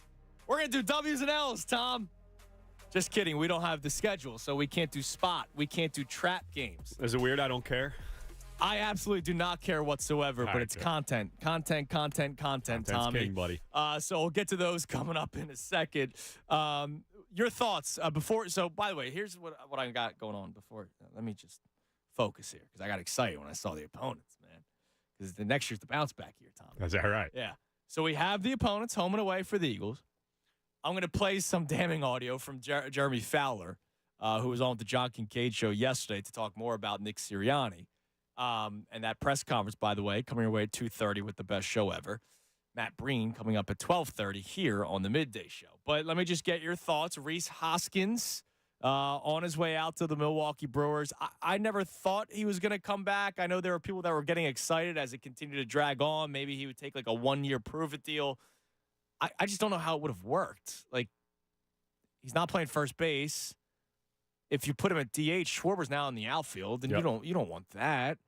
Or you would. That's it. I mean, that was really the only two options. As soon as Harper and the team committed to him playing first base, it was done. Yeah, and it's unfortunate because I did like Rhys Hoskins a lot, and I still do. I'm going to root for Rhys Hoskins with the Brewers unless they're playing the Phillies or ahead of the Phillies in the standings, obviously. But, like, Rhys Hoskins is an easy dude to root for.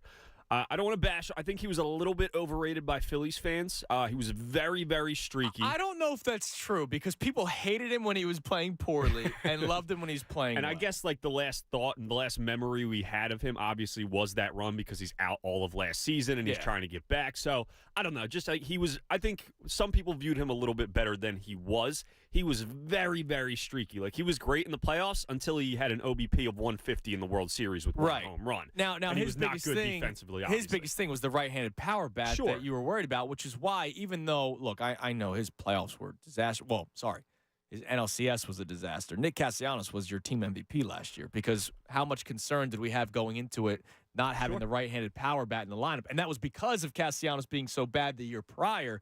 We're going, like, you lose Hoskins for the season. You got no pop from the right-handed side. So that Castellanos was tremendous. So you didn't totally miss him during the regular season. And Trey obviously picked it up towards the end of the year. Yeah, so that changed everything.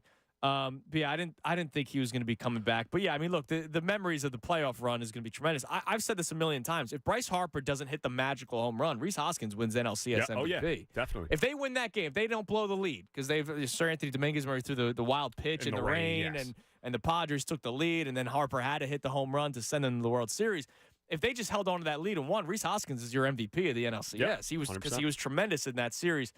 So he goes to Milwaukee. Another guy that goes to Milwaukee is Doc Rivers. How about Tommy. that? Did you see that picture I sent you on Twitter? Yes, you did. All-time big three image there. Unbelievable. Yeah, as much as I loved Rhys Hoskins and I'm going to miss him here as a great Philadelphian, did great work for charity here.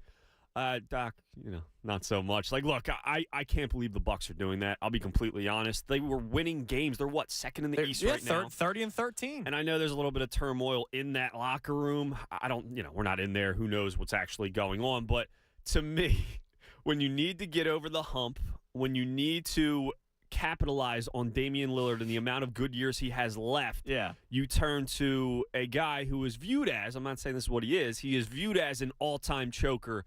And look what he couldn't do with some of the best talent in the NBA. And we talked ourselves into potentially that choking to end, right? Yeah. It was going to go well. They're up 3-2. And he was good for a lot of last year. Look, he was good for Joel Embiid. He was good for Tyrese Maxey. Then, obviously, Tyrese Maxey has that he was on Barstool, and he was talking about how going to the bench, right? He went to the bench, and he was unhappy with it. Doc Rivers was telling everybody publicly that Maxey was on board with it, but Maxey absolutely wasn't on board with it. We later found out.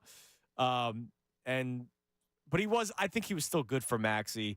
Agreed. But ultimately, it became the same Doc Rivers story where they eventually choke, and he did that with the Clippers. He did it with Boston. He only won with Boston because he had one of the better super teams. This was before super teams really took over in the NBA. Yep. Now, the gross thing about this, there was a story. I think was it Ramona Shelburne who put it out, or it might have been Woj, but it was on ESPN.com. And the Bucks apparently have had Doc Rivers as a consultant. So Adrian Griffin was the replacement to Mike Budenholzer, who I still thought should not have been fired. I thought that was a mistake by Milwaukee in the first place. I was shocked that they did that. They fire Budenholzer, and they hire Adrian Griffin. And then all of a sudden, now that the Doc Rivers stuff pops up, there are reports that Doc Rivers was basically hired as a consultant. It's Matt Patricia all over again. It's Matt Patricia and Sean Desai, and Matt Patricia eventually takes over. But what's even dirtier about this is that Doc Rivers wasn't with the team. He was calling games as an analyst. Dude, slimy. That's the only way you can describe it. Now look, I guess good for Doc for trying to get himself a championship, looking out what's best for him, but that is a slimy move to be a consultant while still broadcasting games. Right. And then taking over and I don't 2 know. minutes after he gets Did fired. he broadcast the Bucks game this year, or was he going, man, the coaching here. Yeah. The coaching here is pretty terrible. Really Milwaukee. bad call here by Adrian Griffin. What I would do is this. Like, was he the one that he was saying that kind of stuff during the broadcast? I don't know. It was fascinating. I can't believe that Doc Rivers is now the head coach of the Milwaukee Bucks. So here's your home and away opponents, Tommy. Let's do it. In the bounce back season for the Philadelphia Eagles. I'd play music if I had it. By the way, very interesting.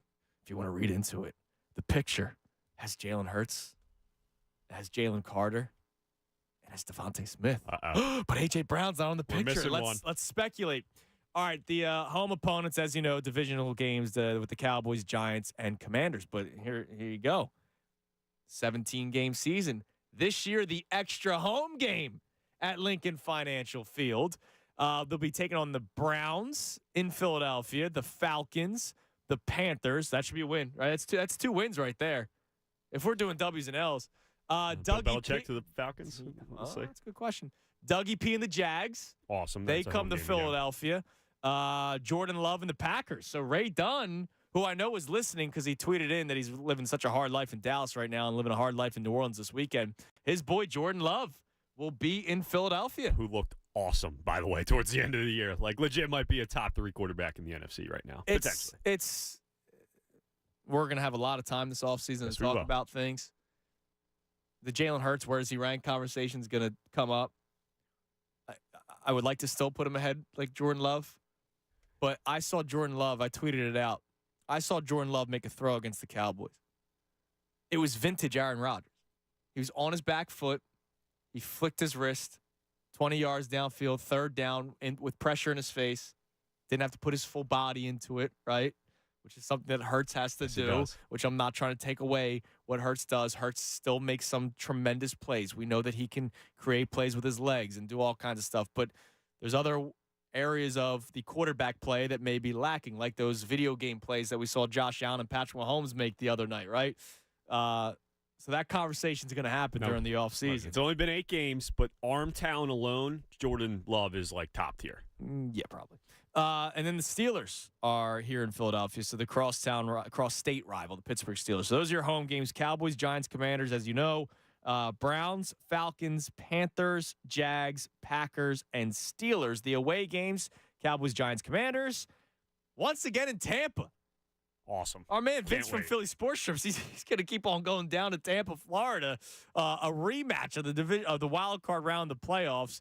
So that'll be 3 Tampa. games in Tampa in a calendar year, potentially, or at least a year and a half. Right, depending on, well, not calendar year, but 365 days, maybe, depending on when that game is, if it's week 1 or 2, because it was week 3 in Tampa. So they are, Ray Dunn has just tweeted in, it's the love train. Oh, you can be rooting for Jordan Love when they're in town, Ray? Sounds about right. Is right. he a Packers fan? 610. Other road games, the the Rams out in L.A., so that's a destination for a lot of people. Baltimore, Cincinnati, and New Orleans. So Baltimore, that's going to be a tough game. W's and L's right off the bat. 11 wins? Yeah, sure. But a better story, 11-6, but it's not 10-1 falling to 11-6? Yeah, I mean, hopefully Sirianni's here halfway through that season, but we'll see what.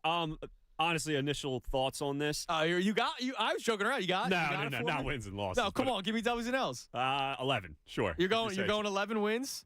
You split the division. Well, because I could see them beating the Ravens and the Bengals, but they'll lose to the Panthers and the Falcons. Hold on. Why not? They go 4-2 in the division. They win. They beat the Falcons and Panthers. They lose the Jags. They lose the Packers. They lose the Steelers. We'll all be very pissed off about that one. They beat Tampa. They lose to the Rams. I'm at 7-6. They lose to the Ravens 7-7. They beat the Bengals and Saints. I got them at 9-7. I think it's a little harsh. No, it would have to be 9-8. I'm doing wrong math, but yeah, no, they win at least 10. Well, it's 10 so games. tough to, I don't know, kind of gauge what this team is. We have no idea. Nah, but, come on, man. Be a football guy. You're supposed to know these things. All right, my apologies. I would say, first glance looking at the home matchups, wow, this schedule looks a little bit easier. Then you go to the away, where you're seeing, again, the Rams, where that's not like you're not scared to go to L.A., but that's still a very good team. The Ravens, the Bengals with a healthy Joe Burrow most likely, and even Tampa, where we've obviously struggled. I think you answered your own question. Does anybody really care at this point? Nope. No, nobody cares at this point. 610-632-0975, the number to climb in. I have a caller on line one. What do we got? Nope. They just dropped off. We're dealing with some stuff. We're getting through it. Matt Breen will be joining the show coming up at 12:30. The best show ever coming your way at 2:30 or at 2 o'clock with the big press conference at 2:30, which is Nick Sirianni and Howie Roseman. So some of the other stuff that you want to hear today, right? So I've talked about accountability from Howie Roseman, which I don't expect to get. I want Nick Sirianni to kind of give a plan as to what he may or may not be doing with the offense, because I do want him to take a step back. But the coordinator position. So yesterday, I kind of had this thought. And Tom, I want to get your opinion on this before I play these clips from Jeremy Fowler, who was on with the morning show yesterday, the John Kincaid show. You're Tom Alford. You're last I checked, yeah. You're up and coming coach in the NFL. You look the part. You kind of look like Cliff Kingsbury. I was going to say, probably more of an offensive guy. Yeah, but you look like a Kingsbury type. You got the beard. You got it going. Thanks. So the Eagles have an offensive coordinator job open. Is that position attractive to you? Now, here's the reason why I asked that question. It's not just Jalen Hurts, A.J. Brown, Devontae Smith, offensive line, Dallas Goedert, whoever the running back is that they sign. It's not just that, right? It's dealing with Howie Roseman. It's dealing with Nick Sirianni, who, by all accounts, meddled with the offense, which he is the head coach, right? So he's got say. He's allowed to be the head coach of the offense. He's allowed to have the game plan. He's allowed to have say in the middle of a game, but maybe it took away from Brian Johnson a little bit. If you're a hot commodity OC, you're trying to get a head coaching job down the road, and for that to happen, you need to hit a home run at whatever opportunity you have as OC in the NFL. Is the OC job with the Philadelphia Eagles a position you'd want? As I think of it, the first thing that comes to mind, I think if I'm a veteran OC, it's more intriguing for me to kind of get my chance to be a head coach again and like, oh, look what I can do. I've been around this league. I've learned to deal with a lot of personalities. I think it would be potentially to a guy trying to figure it out, trying to get back into, a guy like Frank Reich potentially or Eric Bieniemy coming to a different, better offense. I think to a veteran type coach, yes. To an up-and-coming guy like Ben Johnson, but I know he's going to get a head coaching job. Right. But like that type of guy, like a Slowick. Yes, even though they're not leaving their jobs unless they're a head coach. But like that kind of guy. Even like there's that one QB coach for the Rams that's getting a lot of, but where like he could be an OC here where he can't be for the Rams, then obviously not call plays because of McVay. I don't know, for that up-and-coming type guy trying to break in and prove himself, I don't know if it's an attractive job. Yes, because of the personnel, as you mentioned, but am I really going to be the one calling plays? Am I really going to be the one making decisions here? Obviously, head coaches. Not. But here's the weird part about it, right? Like you mentioned McVay, right? Like it may not be a great OC job in Kansas City because, hey, it's a great job because you learned under Andy Reid, but we all say they're not the ones that are calling plays. No. I know they would say they would let Doug call plays sometimes. They would let Eric Bieniemy call plays sometimes. But ultimately, Andy Reid's the guy calling plays. Yes. This is different. Like you are the play caller. But you got somebody in your ear constantly questioning your decision-making and then saying, I'm the head coach. There was the report from Tim McManus that at one point during a Commanders game earlier this season, Brian Johnson called a pass play. Nick Sirianni demanded it to be a run play, and then the run play was stopped. And, like, then what do you do? Yeah, I'm so curious because obviously we don't think, at least, like this meddling when it comes to Sirianni as a play caller, it wasn't happening with Shane Steichen. I don't believe, at least we didn't hear any reports. At least we didn't hear anything. Yes, or they were just a perfect marriage. Potentially, but I'm gonna base it off of we didn't hear any meddling with Shane Steichen, and it was working then, so there really was no reason to meddle. Sirianni viewed Shane Steichen as an equal. They came over together at the same time. Is it because Brian Johnson, and yes, he was handpicked by this organization, but he was lower than Sirianni, right? Like, did he view him a little bit that he could boss him around, that I can give you final say and tell you what I want to do, when he wasn't doing that with Shane Steichen? And is he going to do that with a potentially veteran OC or just even a new OC outside of the organization? Is it because Brian Johnson has been here multiple years kind of grooming underneath Sirianni that he viewed him a little bit differently, where I can tell you I can make final decision where he didn't view him the same as Shane Steichen, or am I just like galaxy braining that? No, it might be true. It might go, hey, we hired this guy. He was in the building, and, we got to the Super Bowl, so there weren't as many candidates out there in OC, and I trust my judgment because I've been here. I've had success more so than I trust the judgment of the quarterback's coach that we promoted because he has the relationship with Jalen Hurts and we think he's the right guy for the job. That might be something. But to the attractiveness, like I'll read the quote that I read earlier in the show. I want to credit Zach Berman for putting it out there. Nick Sirianni said this about his offense back in the summer of 2022. No matter if Kevin Patullo is calling it, Shane Steichen's calling it, Brian Johnson is calling it, Jeff Stoutland's calling it, Jason Michael is calling it, Jonathan Gannon comes over and calls it, Howie Roseman calls it from up there, Jeffrey Lurie, Dom DeSandro, Julian Lurie. I'm very particular, and I know what I believe in the passing and running game and offensive football. So he's telling you right there, it's my offense, no matter who is the person that's calling the plays. It's my vision. They're the one that's just calling the plays. And then before the season started, Nick Sirianni was on Jeff McClain's podcast and straight up said to Jeff McClain, it's not about changing and adapting. It's about just making what you've been doing better. Well, Nick, there are defensive coordinators that know how to study film and watch tape and see tendencies, which is why you have Christian McCaffrey on the Manning cast calling out a play before it even happens because he sees the way the team's lined up. And, oh, by the way, Christian McCaffrey isn't a linebacker for the 49ers and study tape. He's a running back. Like, that's bad. And they never made adjustments. And so now all of a sudden he's saying, it's probably going to be his offense no matter who the new OC is, which is why I asked the question, is this even an attractive job? So yesterday, Jeremy Fowler was on with the John Kincaid show. And they got into a bunch of stuff. It was a great interview. I suggest you go back and listen to it on 97.5thefanatic.com.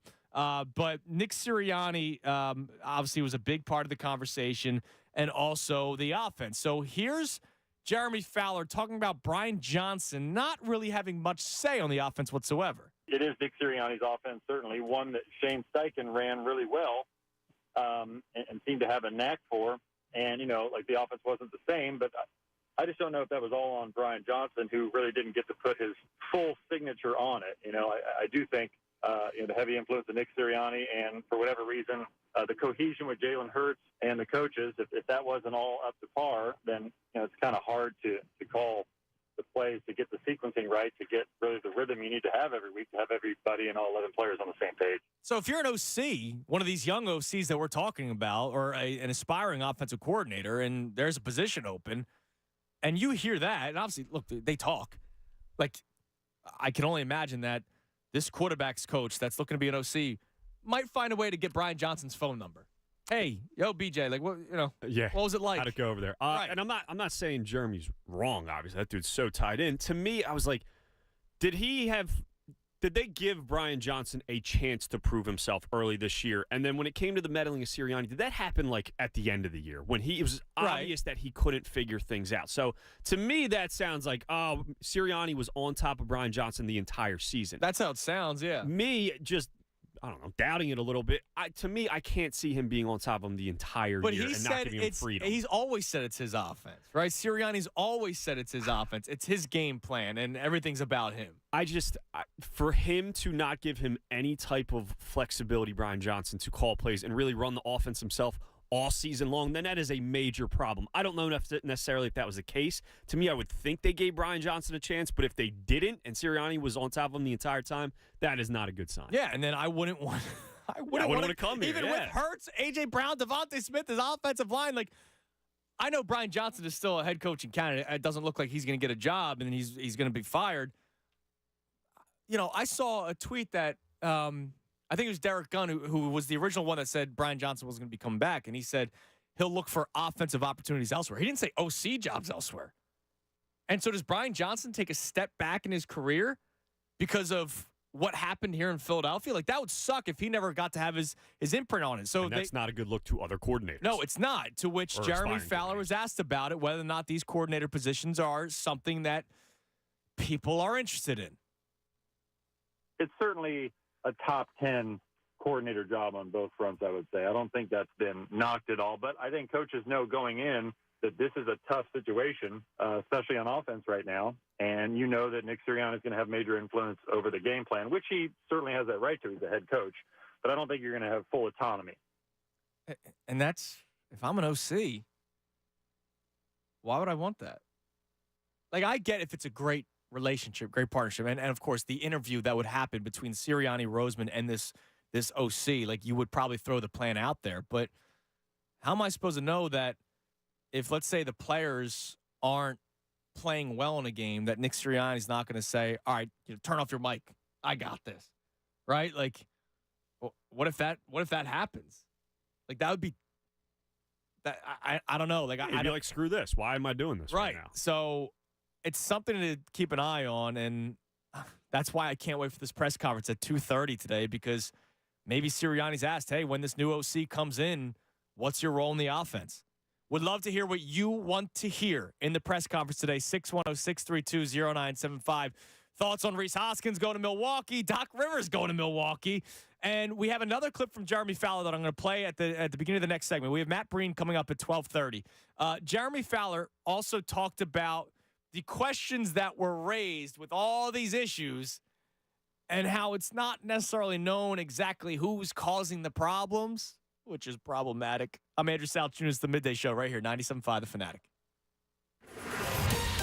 Fanatic Sports Update. End of season presser. I'm Tom Alvord, and this update is brought to you by Discover. Discover wants everyone to feel special with the live 24/7 customer service. Learn more at discover.com/credit card. Limitations apply.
full power, game plan. Look, Sirianni's going to be a part of it. Like, it's not like Sirianni's going to do nothing.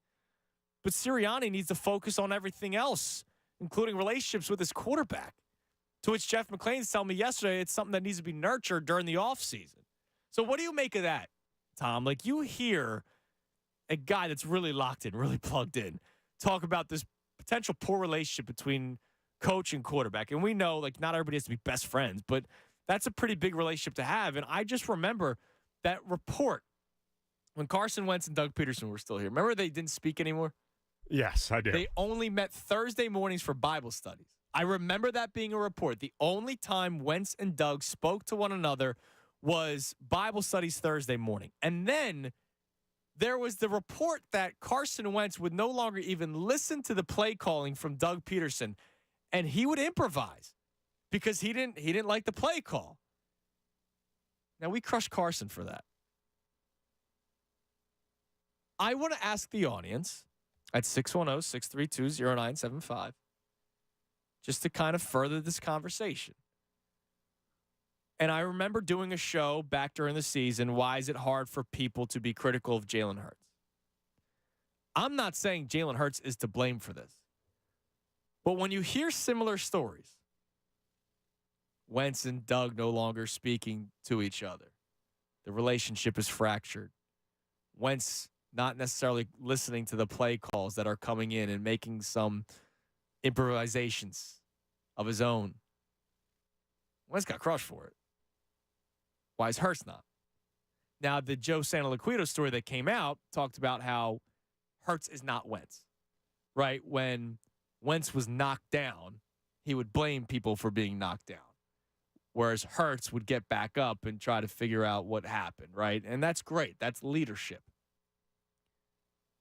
But it is interesting that it seems like Hurts is not at fault at all for this. Any of this. Why does he kind of get by? Now, I think we all want Sirianni fired.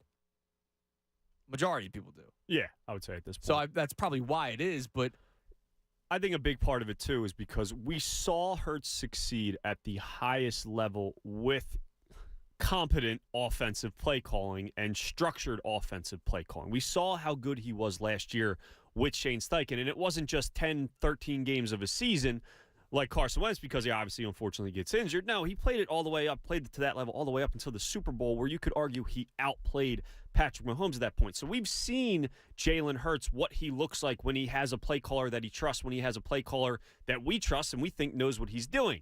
We never trusted Brian Johnson coming into this season. We all felt good about it because, he's the right replacement. He's been here, QB coach, good friends with Jalen Hurts, all that good stuff. So going into the season, we felt like he was going to do a good job, but he never proved it to us that he could. And then obviously when it points to the Sirianni part, we haven't seen Sirianni run an offense without Shane Steichen. So I think it's because we've seen Jalen Hurts do it with a competent play caller and a structured, stable play calling. We didn't see it at all this year, and the coaching was a mess everywhere this season. So I think it's just so easy to point at the coaching debacle that was this season. Right. That's why Hurts is getting a little bit of a pass. Now, is that how we should handle it? Like, I'm not, look, don't get me wrong. I'm not trying to get Hurts out of here, and Hurts is a problem, and Hurts is going to have a downfall, and Hurts' career is going to end up like Wentz's. I just find it interesting that guys don't get much blame sometimes in this city. I think it changes a lot next year, our viewpoint on Hurts and how much blame he gets. Because if there is a new flashy OC that comes in, we'll start going, whoa, how come, Does it only work with Shane Steichen Hurts? Is this your Frank Reich for Carson Wentz? No, I think right now, because it was so bad, we're hesitant, or I think a lot of people are hesitant to point the finger more so at Hurts. But if we're 6-8 games into next season and it's the same struggles and Hurts is dealing with the same problems, looking like he's locked in on one read at times and way too many turnovers again, I think that's when the turn starts to happen. But to me, it's a lot easier to find a head coach than it is to find a franchise quarterback. And I had a franchise. I still do. Yeah. I knew for a fact that I had a franchise quarterback last year because of the way he performed in the Super Bowl. Did he have a little bit down year? Yes. But he still had a good year. He did. Like, let's face it. He had a Hurts, top 10 year this year, in my opinion. He did. I will keep on saying it. Statistically, he had a great season. Eye test, which is what we did with Wentz, you saw it wasn't the same as last year, but I also didn't expect it, right? Like, I expected him to take a slight step back because tape's out there, defense are going to figure some things out, figure out tendencies, figure out ways to stop you. But ultimately, he still had a very good season. He, at one point, a month and a half ago, was the leader in odds for MVP. Yeah, and it statistically, stats are always going to be there with this offense. The eye test, was he as good as he was eye test wise as he was statistically? Maybe not, but to me, he's still, even if he wasn't as good eye test as he was last season, he is still better than 2/3 of the quarterbacks in the NFL. And you could argue he's better than everyone except maybe 5, 6, 7 quarterbacks in the NFL the way that he was this season. And that's with a potential injury that was lingering all season long and the chaos that was when it came to the coaching staff. So, yeah, I just think that's a huge part of it, is how bad the coaching staff was and how much tougher it is to find a franchise quarterback than it is to find a head coach where, I mean, man, there's 4 all-time head coaches. Pete Carroll, Mike Vrabel, Bill Belichick, and Harbaugh are all available. Now, I know that's not something that happens every year, right? But, like, there's always a new hot commodity. It was Ben Johnson this year's the hot commodity. Next year it's probably going to be a quarterback's coach from the Rams or something. There's always if new. Slowick doesn't get a job and Exactly. Stroud has another great season, Like, yeah, who it's knows? going to happen. Maybe the dude from Lincoln Riley decides to go to the NFL. I'm not saying he nearly was what he was before, but, like, there's always coaches out there. It's way easier to find good coaches, top-tier coaches, than it is to find a legit franchise quarterback. Number to climb in, 610-632-0975. Real quick before I get back to the phones, just to continue to keep you up to date with what's going on in the world of hockey. There was a report earlier this morning, let me read it to you word for word, from Rick Westhead, that 5 members of the 2018 World Junior Hockey Team have been told to surrender to London, Ontario police to face charges of sexual assault. The Globe reports the players who have not been charged yet have been given a set period of time to present themselves at London Police Headquarters. Now, again, I will say it once more. I've been saying it all show. I am not going to all of a sudden start speculating that certain players were involved, but I understand why everybody is speculating. I understand why we have conversations about it. But the Philadelphia Flyers earlier today, and that player, of course, being Carter Hart, I'll say it because Danny Briere himself says it. Here's Danny Briere's statement today. He had a press conference. It was his midseason press conference, but, of course, he had to talk about the big news being dropped that there may be something that comes from the 2018 investigation that happened in the World Juniors with 5 members of Team Canada. Take a listen. So we are aware of this morning's press reports on a very serious matter. We will respond appropriately when the outcomes of the investigations are made public.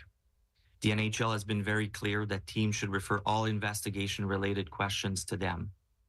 In the meantime, members of the organization, including Flyers players, will not be commenting any further. So that's all we can say at the moment, unfortunately. Now, the reason why Danny Briere is even being asked about it, Carter Hart was granted a leave of absence yesterday. There was another player in the NHL that was given a leave of absence earlier this week. There's a player who does not play in the NHL but was a part of that juniors team. I think he plays in Switzerland or Sweden or wherever. He was given a leave of absence from his club. And just moments ago, 2 players from the New Jersey Devils, Michael McLeod and Cal Foote, have each requested and have been granted indefinite leave of absences from their team. So that's 5 players right there.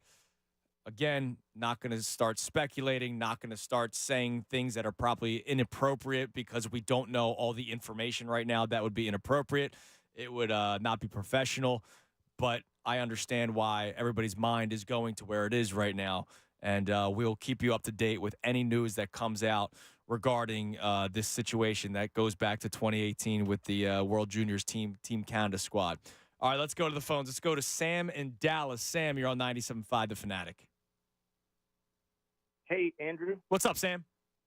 Hey, I just wanted to – I think you mentioned that we skewered Wentz for, his performance after, his drop-off or whatever, and why no questions were asked, or why are there no questions of Hurts when we did that to Wentz? And I just wanted to – it's a bit of revisionist history in that regard because – I felt like there were a lot of people who, like, including yourself, who cited like that Doug video where he's like, "Hey, we got a good quarterback as long as we don't." As long as we don't mess him up. Yep. Yeah, and people defended Wentz to the. Oh, I did. But when those stories came out, it was pretty damning. That all right, these guys aren't talking to each other anymore. And, there was the issues with the play calling. And I feel like even though I was a Wentz defendant, I think there was a lot of people that were pro Doug Peterson. And that's cool. I mean, look, it was kind of split, actually, throughout the city. But it feels like this is all one-sided with this situation. And the stories are all of a sudden pretty similar. It does feel similar. And I would like to give Hurts a little bit more time. Me too.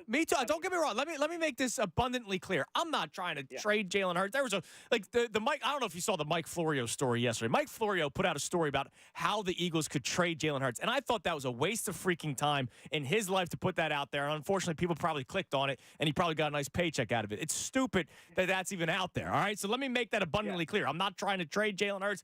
To me, I didn't want Nick Sirianni back here, but I just find it interesting that I myself am one-sided. I don't want Nick Sirianni back here. I'm asking why me, and I'm pretty sure like 99% of Eagles fans are in agreement that this is fully on Sirianni, and Jalen Hurts deserves almost no blame. Well, I do blame Jalen for a little bit, but what I think you and I are on the same page, because if the problem was Brian Johnson and Jalen, we've seen Jalen operate effectively. So we have some record of that. But if what we don't have record of is Brian Johnson, and if Nick Sirianni, being the guy who is the mind behind the offense, if he just sat by and watched it disintegrate without intervening as the head coach, that's on him. He's got to do something, and I think you agree with that. Absolutely. And that's why I did not want to bring him back. And I appreciate the call, Sam. Like, that's why I never wanted Sirianni back to begin with. It's his offense. It's his team. Finger pointing inside the locker room when they go from 10-1 to 10-2. Like, that needs to be stopped. You're the head coach, and you're not calling plays. So, the old joke of what is it that you do around here? Well, seriously. The things that he is supposed to take care of were not taken care of, or they weren't taken care of well, which is why you get embarrassed in the playoffs and the season comes to an end. It's a historic collapse. Again, let me make it clear. I'm not trying to trade Jalen Hurts. I'm not trying to compare, Jalen Hurts to Carson Wentz. I'm just saying it's interesting that the stories almost seem to be the same, and it is very one-sided. It's fire Sirianni, make Jalen Hurts better. When we just went through this a couple of years ago, and it seemed like it was more 50-50 with Doug and Carson. But look, Jalen Hurts is a better dude, it seems, right? I'm rocking with Jalen Hurts. I think he's still a top 10 quarterback. I think he'll be a top 10 quarterback next year. I just think he needs extra help. And I don't think bringing back Nick Sirianni is that help that he needs. The number to climb in is 610-632-0975. Speaking of Hurts and Wentz, I just got a tweet that I'll read to you on the other side. And, Tom, you said we'll see how next year goes and what people start saying about Jalen Hurts. Yes. We might not have to wait until next year for some people. I'll read you that tweet next right here, 97.5 The Fanatic. Fanatic Sports Update. Carter Hart takes leave of absence. I'm Tom Alvord, and this update is brought to you by Discover. Discover wants everyone to feel special with the live 24/7 customer service. Learn more at discover.com/credit card. Limitations apply. Yes, a bad day for the Flyers as they announced yesterday that goalie Carter Hart has requested and been granted an indefinite leave of absence due to personal reasons. The team declined to comment further. Hart has 12 wins and a .906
97.5 The Fanatic and 97.5thefanatic.com.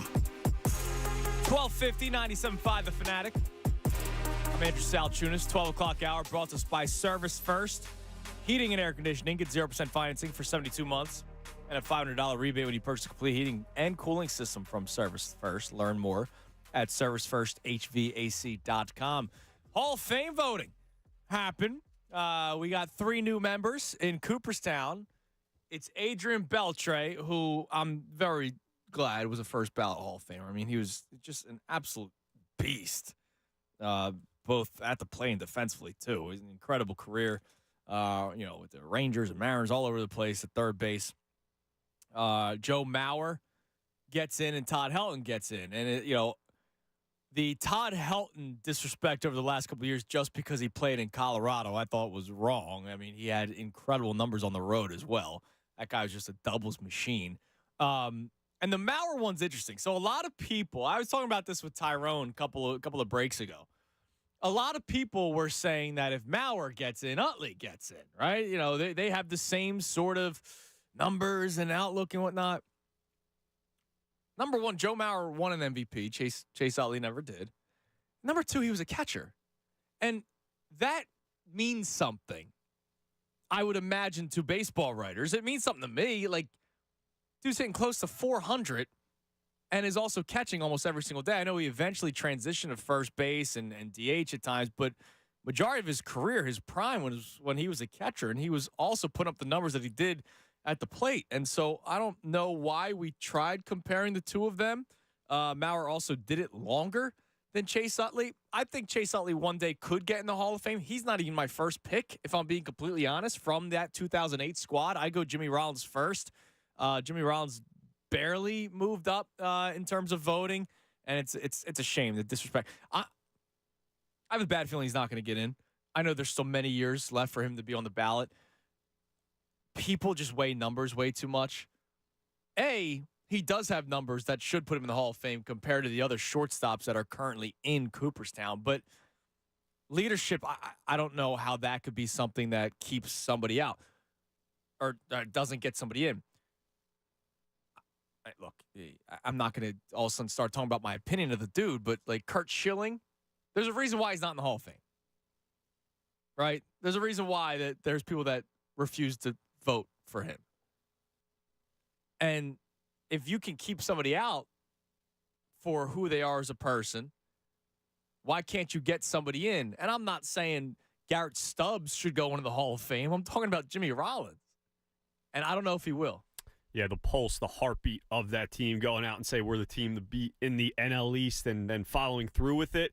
Yeah, a guy like J-Roll, agreed. I don't know. It didn't really show good signs this year of him. He decreased a little bit, I think, compared to last year. Not necessarily the best sign that he's going to get into the Hall of Fame. But when it comes to the Joe Mauer thing, I mean, that dude, he hit 28 homers, 96 RBIs, and batted .365 and caught every day in one season.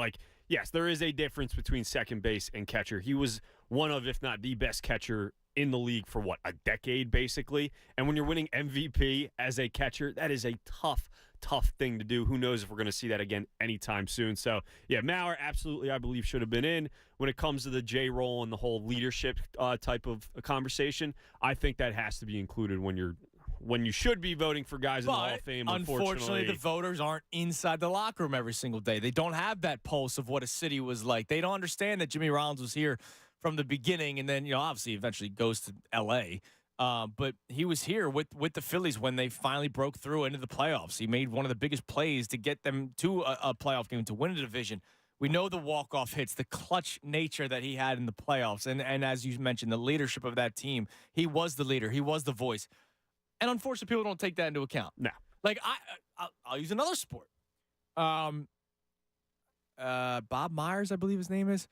He did not vote for T.O. to be in the Hall of Fame for a reason. I didn't like the way he was in the locker room.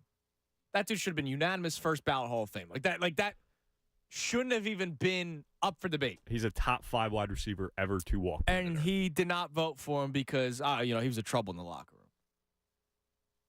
So it's like, if you think you can try to not vote for somebody because of your opinion on them, why shouldn't your opinion of somebody who also has Hall of Fame numbers help them get in. I don't know. I find that interesting, and it's disappointing because he's a guy that I think should eventually get into the Hall of Fame, but I don't know, and we'll see. Chase Utley will probably get in at some point, but again, he wouldn't even be my first pick. Now, John checks in about Mauer. He says he played more games out of the catcher position, which I understand. They eventually flipped him over to first base and DH. Never won anything. 1 year, 20-plus home runs, no years of 100 RBI. But we have to understand that the catcher aspect is such a big deal. He did have a historic season. We were talking about him potentially being Ted Williams and hitting over 400, but he also had a great career around that season. Well, he's not in the Hall of Fame because of just one season. Chase Utley was tremendous. Chase Utley will probably eventually get into the Hall of Fame. He's just not my first pick out of the 08 squad. Joe Mauer, in over 1,800 games in his career, had a career batting average of 306 and an OBP of 388. Yeah. Slugging percentage 439. Like, this guy was one of the best, if not the best catchers in the league for a decade. Even that, like, listen, don't tell Rob Thompson or the Phillies that they can actually, give their catcher a rest every now and then. But, that does happen in Major League Baseball. Yeah, it does. And now also we're going to start disrespecting Joe Mauer, which I think is crazy. All right, so a couple things. Number one, Doc Rivers, he's working. He's working. Doc's not done. Doc also needs to have an assistant coach. So Doc Rivers is hiring Dave Yeager, apparently. Of course, Dave Yeager was on Doc Rivers' staff here in Philadelphia. So he's getting the band all back together. So that's the latest with the Milwaukee Bucks, excuse me. Milwaukee Brewers, Rhys Hoskins going there. He signed this morning. Now, there was a tweet that I'm going to read to you in a second, but I want to get to the phones first that I mentioned going into the break. And Tom, you said the Jalen Hurts conversation might not happen until next year if he doesn't start playing all that well. Well, I'll read you a tweet momentarily, but let's go back to the phones. Let's go to Derek in North Philly. Derek, you're on 97.5 The Fanatic. Hey, what's going on, What's man? up, D? Yo, listen. First of all, the reason why he's not getting trashed as much as everybody thinks he should be, because we've been trashing him since he got here. We didn't think he can throw the deep ball. We didn't think he can read defenses. He got the intangibles, but he's not the franchise quarterback. Like, we've been trashing this dude since he got here. One thing they can't question is his heart and him wanting to get proven to get better. So everybody on that team that's slacking or, that didn't give their all, only like 2 people showed up. He played with it. I don't even want to give excuses about his knee, but his hand. But he still was trying to put the ball on the money. He's getting blitzed every other play. Yeah, and I thought the game plan was put him in a terrible position. Yeah, and the crazy thing is he needed to audible out of stuff more. That was McNair's problem. When he retired, they asked him why didn't he do it. He said, well, I'll listen to the coach. If you got a bad play, even though they just went on a whim, which was bad, but the play calling was horrible. But we've been getting on him since he got here, man. Yeah, but here's the one thing with the calling audibles at the line of scrimmage and improvising. It worked earlier this year against the Chiefs, which was great. We celebrated Jalen Hurts for it. Remember, we knocked Brian Johnson Jalen Hurts is doing a better job calling the offense than Brian Johnson is. But then the Seattle game. And one of my issues, and Derek, this is an issue that I wonder is addressed between Sirianni and Jalen Hurts. Sirianni did fall on the sword for that shot downfield to A.J. Brown, talked about how they were going for a pass interference, which was just a ridiculous answer. Sirianni got drugged for it for about 3 weeks until A.J. Brown came out and talked about it. Jalen Hurts still never mentioned anything about that. Why? Right. I don't think none of them should. I don't think A.J. Brown should have mentioned You think he should have kept that quiet? Yeah, because that was team effort. That was team effort. Yeah. And if the team decided that this is what we're going to go with, he should have stuck to the guns. And he didn't. Yeah, and again, Derek, I want to make this once again abundantly clear because I talked to Sam about it too, and thanks for the call, D. I always appreciate you checking in. I'm not trying to say Jalen Hurts, he should be on the chopping block. Like, Tom, the fact that Mike Florio even wrote a story yesterday, ridiculous. And if you didn't know about it, I'll pull it up. Not that I want to. Like, this is one of those things I don't even want to give credence to. I know, it feels dirty even talking about it. He wrote a story yesterday, and I'll be completely honest with you. I didn't even click on it. Nope. I didn't click on it. My God, does he tweet a lot? Because he Are you still? Is that what all that scrolling is? Yeah. That's insane. Well, he runs a business, and their business is based off of the clicks that they probably generate. Holy hell, I'm still going. All right, this is nonsense. Here we go. Finally. Jesus. Here's the tweet. If the Eagles and quarterback Jalen Hurts decide they both need a fresh start, his contract structure makes it very easy to trade him, assuming there's a suitor willing to take on a deal that pays out $44.33 million on average over the next 3 years. And I saw that, and I was like, what are we doing here? What's the point of this story even coming out? And I wasn't even about to click on it because whatever potential source he may have had, even though I don't think this was a source-driven article, that's not happening, okay? Jalen Hurts is not getting traded. All right? Jalen Hurts is not getting traded. As I keep on talking about, the downfall of the Eagles this year, it's still a far better position than where they were when it was 4-11-1. It's not as bad as that a couple of years ago. But that ridiculous, stupid, nonsense story aside, I do find it interesting that a lot of these stories sound similar. Now, in fairness to Jalen Hurts, it may be unfair from the front office. There was the story from The Athletic years ago that I bring up often, that Howie Roseman likes to control the narrative. He likes to control what's being said out by the media, right? He's the one. He's the source for a lot of these things. It's interesting that out of nowhere, Joe Santoliquito writes a story. We haven't heard from him in a while. And it's about the quarterback and the issues. Been quite some time, not just a while. It's been. I find that very interesting that out of nowhere, when the season didn't end the way we wanted it to, Santoliquito's got a story. And let me make this clear. I don't think Joe Santoliquito made something up. I think he did talk to somebody. I think there were sources. It's just interesting that this comes out of nowhere when things aren't looking all that great. And I think Ray made a great point earlier this week when we were talking about the story, that maybe this was their way to eventually point out the Jalen Hurts-Brian Johnson disconnect so that it made it easier to fire Brian Johnson and keep Nick Sirianni when Brian Johnson is a guy that's getting interviews for head coaching gigs and they wanted to move on. So who knows what to believe at this point. But the stories are very similar, right?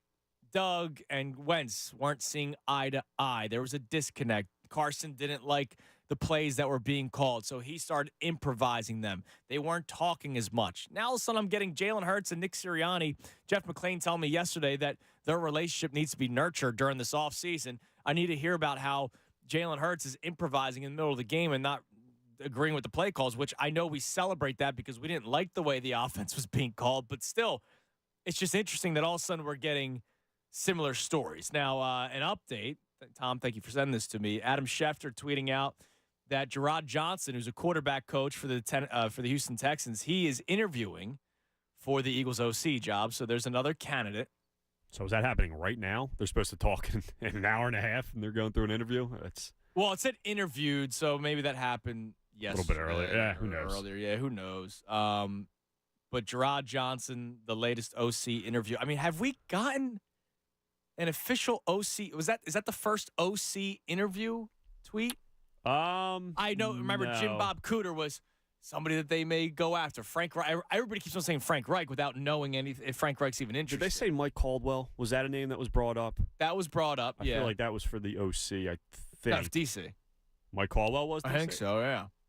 Okay. Well, regardless, it might be. If not the first, it's one of the first ones for the OC. And look, look at the season. I mean, that's what they're going to look at. Look at the season that C.J. Stroud had.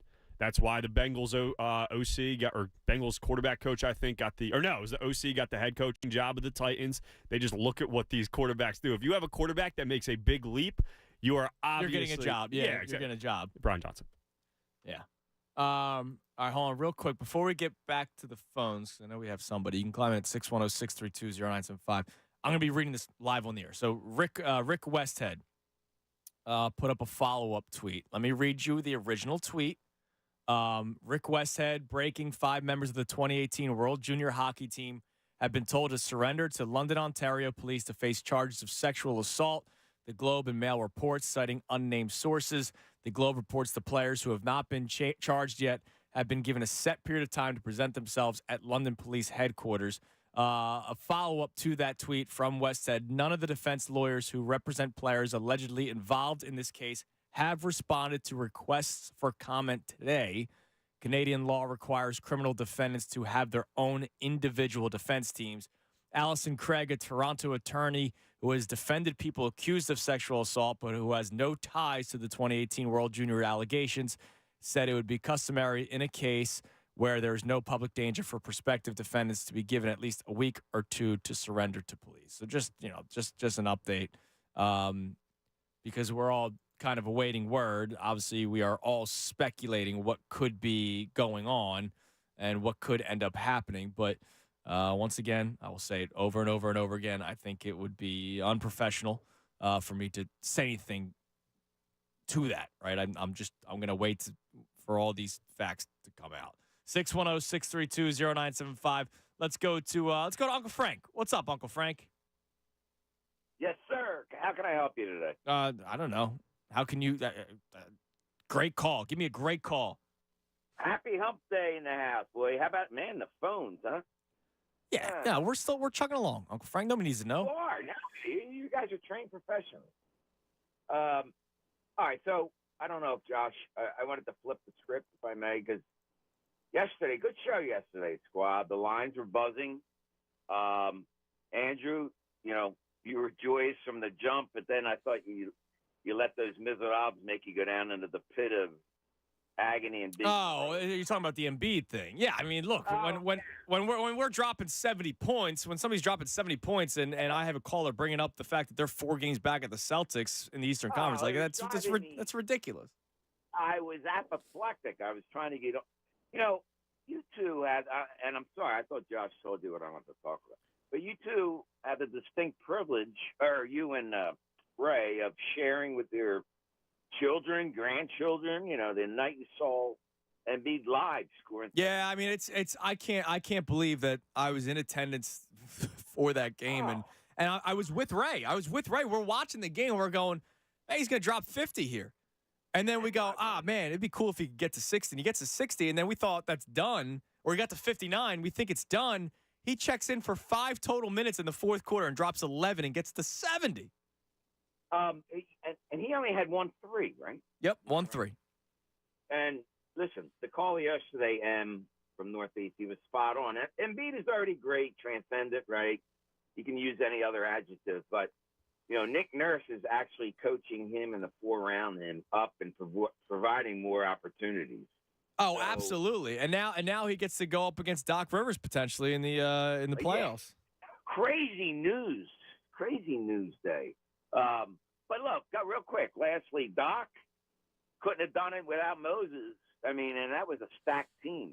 But they weren't doing it without Moses. So.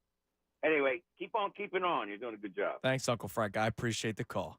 By the way, I don't know if you saw this. So I think the latest episode of the New Heights pod dropped today. Okay.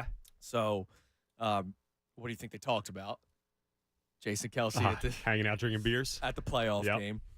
And according to Jason, his wife said before the game started, don't go out there and embarrass us. Don't get drunk and take your shirt off and stuff, because apparently he does that. Love it. He did it. He obviously did it. Yeah, I'd say in front of Taylor Swift. Now, let me ask you something. You're not Jason Kelsey. You're Tom Alvord. Last I checked, yeah. And your sibling has a significant other named Taylor Swift, right? Okay. How are you acting around Taylor Swift? I would act myself. I would. Okay. I would be, obviously you get in your head a little bit going into that, but I would probably try and act myself as much. You wouldn't get a little bit nervous? I would get nervous. Definitely. I'd probably be freaking out. Not like, oh my God, Taylor. Like, no, like I would just be like, oh my God, this she was $1 billion. Yeah, man. This is Taylor Swift. This might be the most popular person. Even though I think it's jumped the shark a little bit, but like, this is Taylor Swift. Like this. I would try my best to act normal and be myself, but yes, I would be nervous. All right. If yourself was Jason Kelsey, are you taking the shirt off and going wild? Or are you trying to be on your best behavior? I'm not knocking Jason Kelsey. I'm asking, would you, if you yourself, Tom Alvord, on a Friday night, gets crazy, takes the shirt off, waving it around, and all of a sudden, hey, it's time to do it at a football game, but Taylor Swift is in the box with you because your sibling is playing in the NFL, and she's in there. you're Jason Kelsey, you be Jason Kelsey, man. You don't change for anybody. Now, look, if she's really going to be that serious in the family, she's going to see it at some point. Well, exactly. Might as well be the first time they meet each other. I mean, that's the funniest part about it. This is the first time they met each other. Was it actually officially the first time? I think so, because probably in person at least. Yeah, she was not at the KC game. Remember, she had a concert. Yeah, she was overseas. When the Eagles played the Chiefs in Kansas City, she was not there. I'm sure they've had conversations, but first time, actually probably talking for more than 10 minutes and meeting face to face. He's jumping out of the booth. By the way, he was tailgating. That was the best part. No, it's so cool, but I don't think he showed up sober. Nah, probably not. To meet Taylor Swift. He probably gave her a big bear hug, right? Oh yeah, I would imagine shirtless, that, right? hopefully. All right, we got one segment left on this program today, as we are getting closer to the press conference that happens at 2:30 today with Howie Roseman and Nick Sirianni. So the best show ever will have about 30 minutes until the press conference starts. So from now until the end of the show, I would love to hear from you. What we've been talking about all day today. What is it that you want to hear during the press conference today from Howie Roseman and Nick Sirianni? I will remind you what I want to hear coming up next. Tom will remind you what he wants to hear coming up next. And I also want to play some of these clips from Jeremy Fowler, because these are pretty damning about the OC job and Nick Sirianni's involvement and how much more difficult he may have made Brian Johnson's life, and whether or not these coordinator jobs are still attractive, and the issues within the front office as part of the collapse from 10-1 to 11-6 and getting embarrassed by the Buccaneers in the playoffs, and not just totally about the players and the coaching staff. These are answers that we need to hear. Questions need to be asked, and we need to hear these answers, because I think I said it earlier this week. I still believe they right the ship. I don't think we're going into the dark days of Eagles football, but I do think we're walking on a very thin sheet of ice. And we asked that question via a poll the other day, whether or not it was just a blip in the radar or if the dark days were getting closer. Did you see said poll, Tom? I did, yes. Okay, because I want to get your reaction. A little closer than you were expecting. A lot more closer. I was waiting for the hate tweets.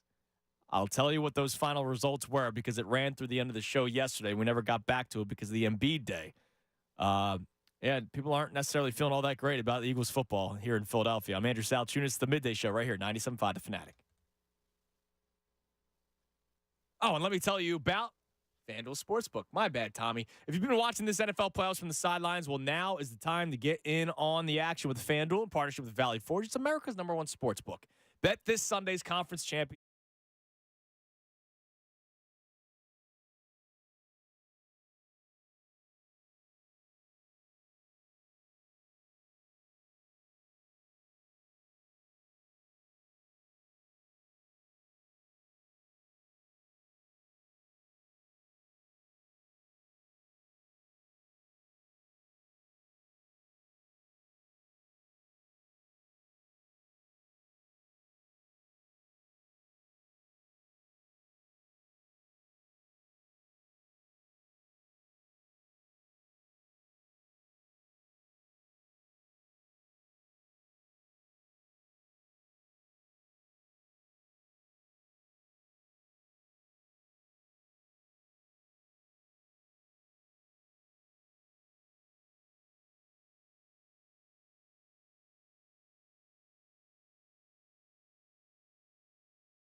So let's go through some of these questions. So for me, number one question I would love to hear asked to Howie Roseman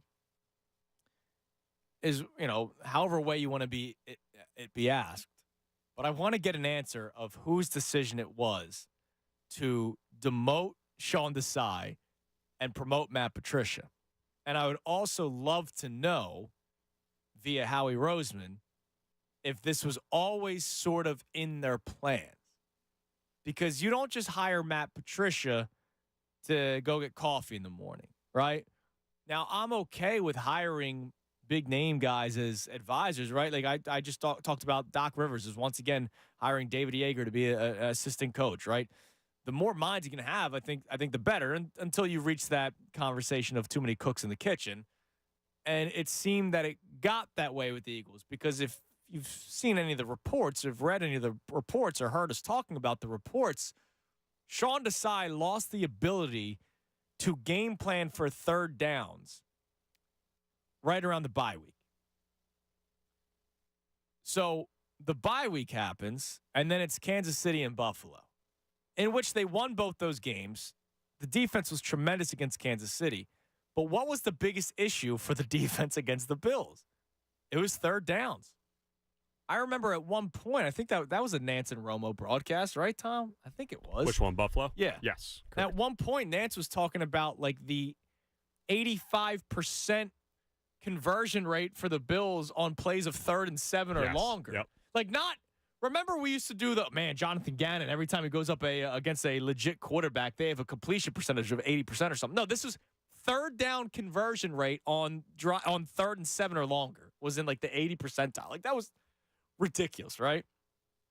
We later found out that he was not the guy game planning for third downs for that game. And then after that game happens, you play the Cowboys or the Niners and the Cowboys, and I know it was terrible. The defense was terrible. But at the time, let's not do revisionist history. At the time, even though I was very upset that they got outclassed by the 49ers, I held on to that little bit of 49ers had 10 days rest. The Eagles, 3 games in, what was that? It was like 20 days, something like whatever. And they played a ton of snaps in that Buffalo game as well. Overtime, and that was on a short week after the Monday night game against the Chiefs. So I'm like, all right, maybe that's what it was. I was with you. They lose to the Cowboys. Defense wasn't great. But don't forget, Jalen Hurts fumbled inside Dallas territory, as did A.J. Brown and Devontae Smith. Jalen Hurts did on the opening drive. Cowboys went up 7-0. Eagles could have tied at 7-7 had Jalen Hurts not fumbled the football, right? And so who knows what, we talked about how they could have won that game had they executed offensively the players, not the play calling. Play calling wasn't actually even an issue that game. It was the players themselves that did not execute that game. Defense had a touchdown in that game, right? Isn't that the game Jalen Carter had that return? Yes, you're right. Yep, that was the only points there, or the only touchdown they had that game. And then he gets demoted. And they let Drew Lock go downfield, 90 yards. Final couple minutes of the game, and the Seattle Seahawks end up winning that football game. And now you've lost 3 straight games, and we're spiraling out of control. And so I need Howie Roseman to answer to that. Like, what happened? What made you make that decision? Or maybe you ask it this way. Hey, when Nick approached you with that idea, because Nick Sirianni keeps on saying it was his decision, did you give any pushback, or were you all for it? And was that part of the plan when maybe you brought in Matt Patricia during the offseason to begin with? Like, I want to hear that question be asked. What is it? We're talking about what we want to hear, Tom, and I don't think Howie's going to give that much accountability. I don't think Nick Sirianni's going to say that he's going to take a step back and let the new OC have all the say in the offense, right? So let me ask you this. What's something that you want to hear asked today during the press conference? It's one thing for us to want to hear something and then not expect to even hear it. Yeah. What is it that you want asked during the press conference? Yeah, other than because the demotion, Sean Desai demotion, I agree. I think that's the number one that I want to hear, you want to hear, and I think a lot of people out there want to hear. The couple of other ones that kind of came to mind, and again, they'll probably phrase it a different way so it actually gets answered. How much say does Sirianni have in hiring these coordinators? I'm curious in that. I'm also curious how much say Jalen Hurts potentially has in the offensive coordinator being hired. Well, there's a lot of say that part of it was Brian Johnson got the promotion was because of his relationship with Jalen Hurts. Look, I'm cool with Jalen Hurts I think you should have some input. Doesn't have to be the final say, but I think Hurts should have an idea or be involved. I mean, it's your franchise quarterback. Okay, I don't want Hurts having the power to handpick a coach. Completely agree. But I wouldn't mind. Now, this should have already happened. Laurie Roseman and Sirianni sitting down with Jalen. What is it that you're looking for in an OC? And then they throw over the middle of the field. And then they hand the sheet to the OC. Can you make this happen? Yeah. Remember, the Houston Rockets were planning on building a team to shape like James Harden. Or no, when they interviewed Ime Udoka, can you, as a coach, work with James Harden? This is when James Harden's with the Sixers. Yes, right now, correct. the quarterback's in the building, right? We know that Jalen Hurts is the franchise quarterback, and nobody in their right mind is talking about trading him other than Mike Florio. I wonder if that is something that they could do. Now, throwing over the middle of the field, he apparently did like doing, but the OC and Brian Johnson did, and Sirianni. And Sirianni is the game planner, but apparently didn't like it. So these are things that I would love. You're right. I mean, that's another great one. Like, what is it in the OC that you're looking for, and how much say does maybe Jalen Hurts have or Nick Sirianni? Sirianni obviously has say, but when the reports come out right away that he and Howie were the ones making the calls, like we know the deal. Yes. We know the deal. How much, and again, you're probably not going to get it, but how much say, how much is Sirianni involved in this coaching search? And also, when it comes to the Sirianni one, you kind of mentioned it. Basically, will this still be your offense, right, despite who is the coordinator here? Like, how much say is this coordinator going to have? How open are you to changing things, or is it still going to be the offense that you had this past season and the one that led you to the Super Bowl? And I think the answer we're going to get is, well, you know, we had our struggles, but statistically we were this good offensively this year, and we were in the Super Bowl last year. So it's something I want an answer to. I don't know if I'm going to get it. Now, and I want to react one more time to a couple of the clips that we've been playing throughout the show today that I think are also pertinent questions during the press conference today for either just Nick Sirianni or just Howie Roseman or both, right? So let's start with the McClain one, Tom. Jeff McClain was on with me yesterday, and he talked about Nick and Jalen and their relationship needing nurturing. In terms of his relationship with Nick Sirianni, I mean, it was bizarre the way he handled. He was given like 2 or 3 opportunities to kind of endorse Nick after that game. You want him back, and he said he didn't know that was even a topic of conversation, which I find very hard to believe. So some of that's just Jalen, and that's his personality. Again, this goes back to his personality and how it's like, okay, you know, he's not very direct about his feelings. But that ESPN report about him not being happy with the direction of the offense, and from what I understand, reporting on Jalen as well, is that that is all true. And definitely the Sirianni-Hurts relationship will need, nurturing this offseason. So if they need nurturing, I need Nick Sirianni to be asked point blank today, like, how is your relationship with Jalen Hurts? Now I know what I'm going to get. I'm going to get, it's great. It's me. I love football. Jalen loves football. That was the answer he gave a couple weeks ago when I know Jeff McClain was working on a story, right? You can tell just by following his questions in press conferences, he's clearly working on a story.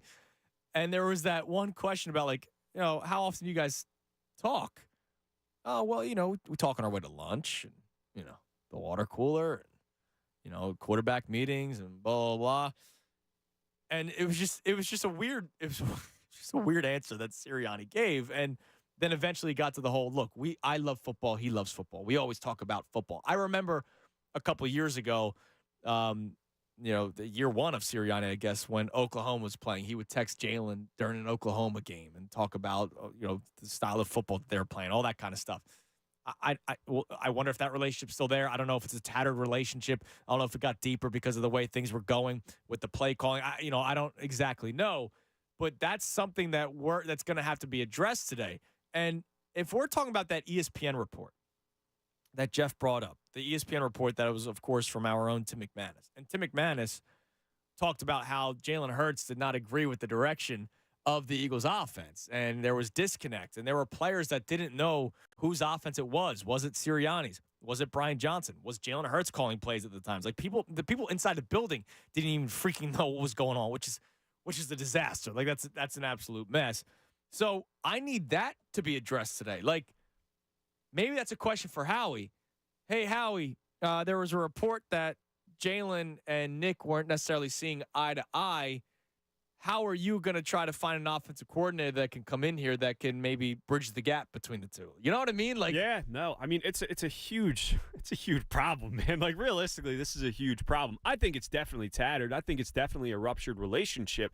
The question is it salvageable? Is it fixable? And I would hope in a room without Nick Sirianni in it, Howie Roseman has sat down with Jalen Hurts. Again, he doesn't have final say on what's happening. But if your franchise quarterback deep down doesn't believe that Sirianni is the guy to fix this offense and this relationship isn't salvageable, and that's not what I'm saying Jalen Hurts is thinking, but you have to at least get in Jalen Hurts' head and ask him, because if Hurts doesn't have faith in Sirianni, like a lot of these players didn't have faith in Sirianni the last 2 months of the year, how's it going to look going forward? Yeah, it's not going to look much better. All right, so that was Jeff, who was on with me yesterday, but on the John Kincaid morning show yesterday, Jeremy Fowler, who does a tremendous job with ESPN, he talked about the coordinator positions. And we'll start with the offensive coordinator. And this is another question that will have to be asked during the press conference. I'll talk about that after this clip. But here's Jeremy Fowler talking about Brian Johnson not really getting to put much say on the offense. It is Nick Sirianni's offense, certainly one that Shane Steichen ran really well and seemed to have a knack for. And, like the offense wasn't the same, but I just don't know if that was all on Brian Johnson, who really didn't get to put his full signature on it. I do think, the heavy influence of Nick Sirianni and for whatever reason, the cohesion with Jalen Hurts and the coaches, if that wasn't all up to par, then, it's kind of hard to call the plays, to get the sequencing right, to get really the rhythm you need to have every week to have everybody and all 11 players on the same page. So here's the deal. When Nick Sirianni is eventually asked today, hey, Nick, when the new offensive coordinator comes in, how much say will you have on the offense? I know Nick Sirianni is going to say, it's my offense. Nothing's going to change, something like that, right? He'll do the whole, it's a community effort, right? Jalen's in there, and whoever the OC will be in here, just like Brian was, just like Shane was. Like, he's going to give this bull answer, right? He's going to give a bull answer. But then the follow-up will have to be, all right, well, when there's reports out there that you weren't letting the OC really have much of a say at all, how would you make this job a selling point? Because I don't know how, like, if I'm an OC, this could be my one shot. This could have been Sean Desai's one shot at DC.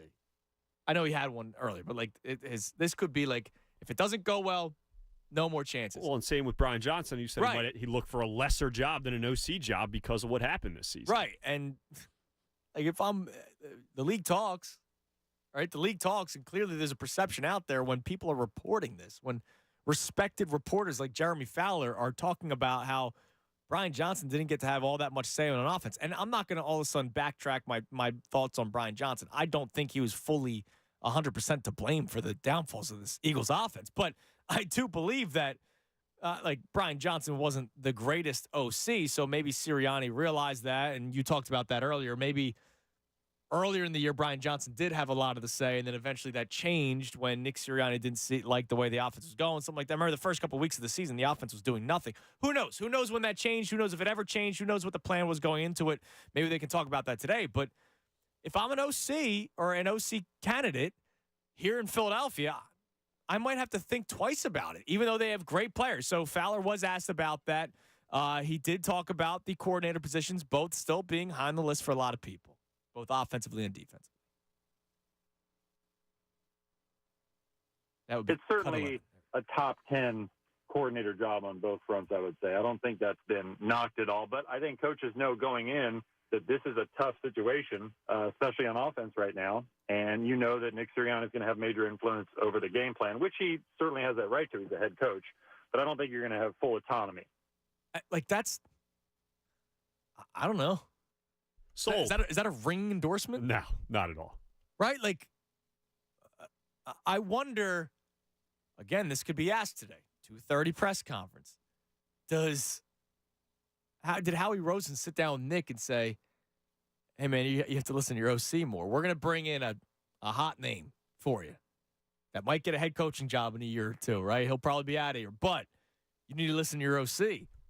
I mean, that's not a ring endorsement at all. I would think that because there were the rumors that Sirianni was potentially on the hot seat, and that wasn't just from us fans or anything like that. Like, we heard that. Yeah. I think it was Jay Glazer. One of them said it, that like his seat is potentially hot in Sirianni. My guess was Howie Roseman knows what he's talking about, knows what he's doing, at least somewhat. He can see that the offense was a problem. Right. I would think if Nick and him had a conversation, Nick, why should I bring you back? Obviously, they go through their whole conversation. I would think parts of it would involve Howie Roseman saying, look, man, if we bring in a legit OC, a new guy in here, you have to lean on him a little bit more, because if you're not going to call plays, then we have to change the offense that we saw last year. I would hope that conversation, or a part of that conversation, well, especially an organization that loves analytics, loves offense, loves big plays. Oh, yeah. Right? Like, I've brought this up a handful of times in recent days. And an ownership, the owner, being critical of Doug Peterson running the football in a win against one of the worst rushing defenses in the NFL on the road at Lambeau Field against the Packers on a short week. It was a Thursday night game. And Jeffrey Lurie, not jokingly, said to Doug, you ran the ball too much. In a win, on the road, against a better team in the Packers on a short week. I would imagine those conversations were had, Tom, to your point. Like, I would hope so. I can't imagine. Like you said, Howie Roseman's a human. He's a football fan, too. Howie Roseman and Jeffrey Lurie up in the box, right? They're going, hold on a second. Hold on. We're paying A.J. Brown that much money. We used high draft capital on Devontae Smith. Who's getting a big contract. Who's getting a big contract soon, who we did trade up for to get. All right, we jumped the Giants to get him. They had to get Kadarius Toney. We looked like geniuses because of it. Right? We have Dallas Goedert, who we re-upped. And we're running bubble screens to Quez Watkins, Julio Jones. We're running a bubble screen of Julio Jones, and I got all those guys. I can't imagine that Howie Roseman and Jeffrey Lurie were like, yeah, this is exactly what we want. And seeing them struggle with the blitz pretty much the entire season, but especially, as you mentioned, struggling with it against the Giants in the last game of the year when you saw them 2 weeks prior. And then the week after seeing a very high blitzing team in Wink Martindale, the very next week knowing you're going to get a blitz from Todd Bowles and the way he operates, and you looking absolutely clueless when it comes to handling the blitz. Yeah, clueless. Absolutely clueless. Now, lastly, the last cut that I want to play for you from Jeremy Fowler, he got into upper management maybe being a bit of an issue here. Philly's up there, certainly in that top echelon still. I don't necessarily think their losing streak changes that. It just raises more questions about how this happens, and is it beyond, the player talent, and is it more of an organizational discord issue? And those issues are a lot of things. It's not just power struggle. Well, it's not even a struggle. It's Howie Roseman has the power.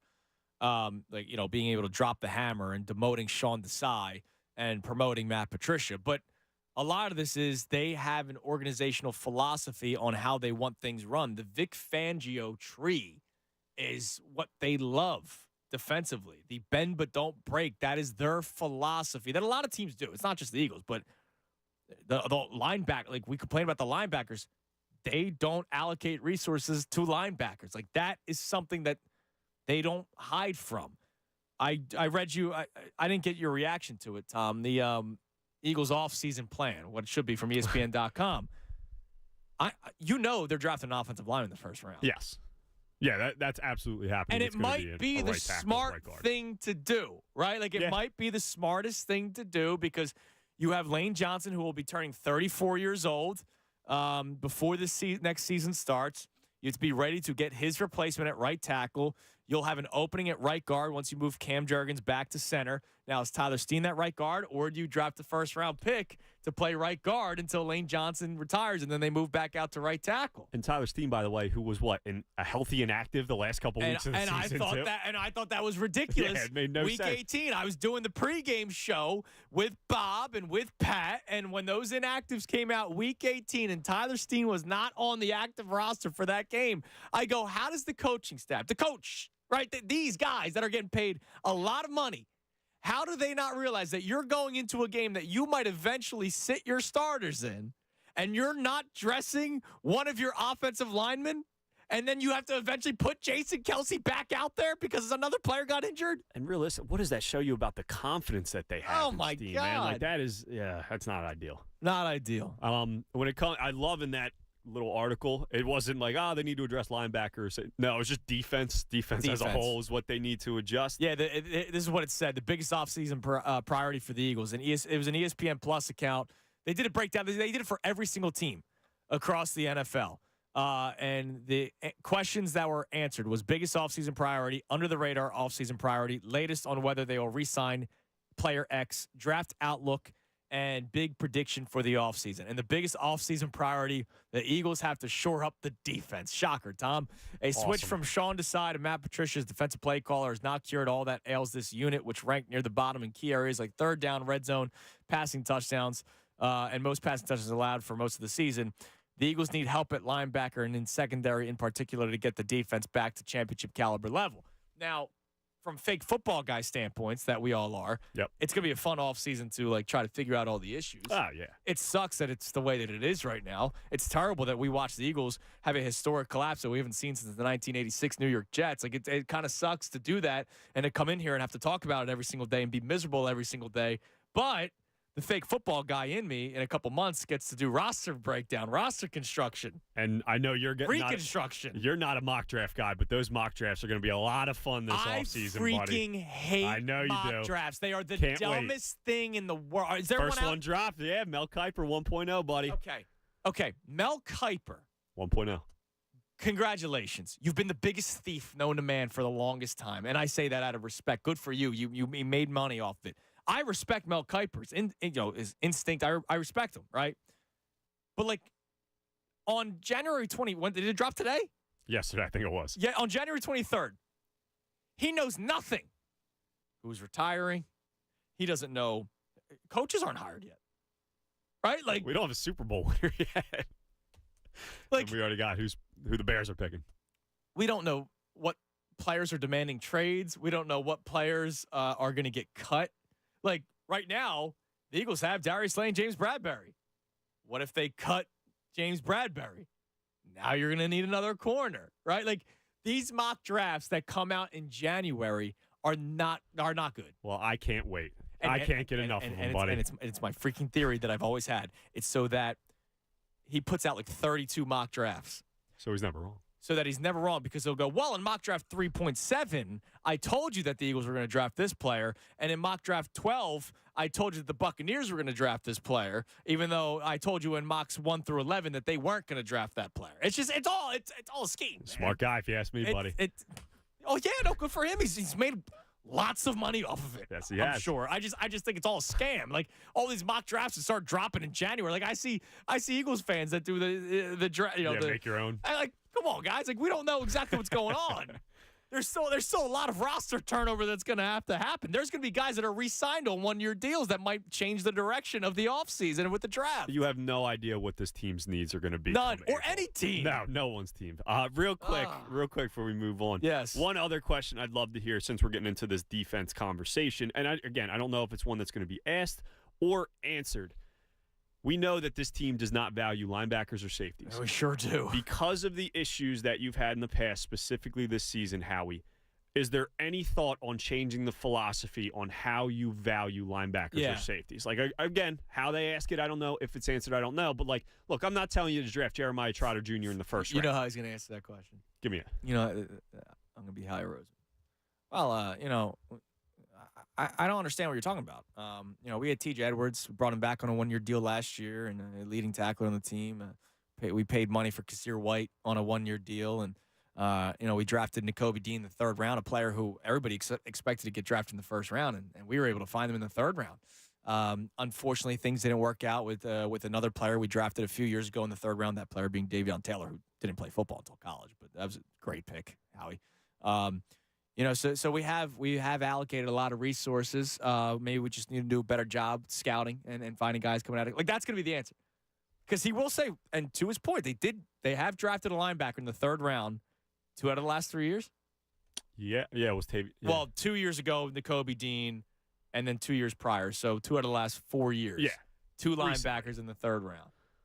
And they have signed guys on one. He's going to tell you that they did what they could do. And they drafted what? Kayvon Wallace with, I think, a 4th-round pick. Yep. So they've used assets that's obvious, and they've gone out and gotten guys. They've got Shaq Leonard when it wasn't working at linebacker, and they went out and got Kevin Byard at safety. But I think a lot of, you see Kyle Hamilton making plays all over the field. You see a guy in Brian Branch making plays all over the field for the Detroit Lions. And those were guys that were available to be picked by the Eagles. I get that they build through the trenches, but did this season change your opinion at all, Howie, on how you're going to value these positions? And I feel like it has to. It has to, I did actually talk to Jeff about that yesterday, Jeff McClain in the Inquirer, and he was basically saying, obviously we know that the trenches will be what they focus on the most.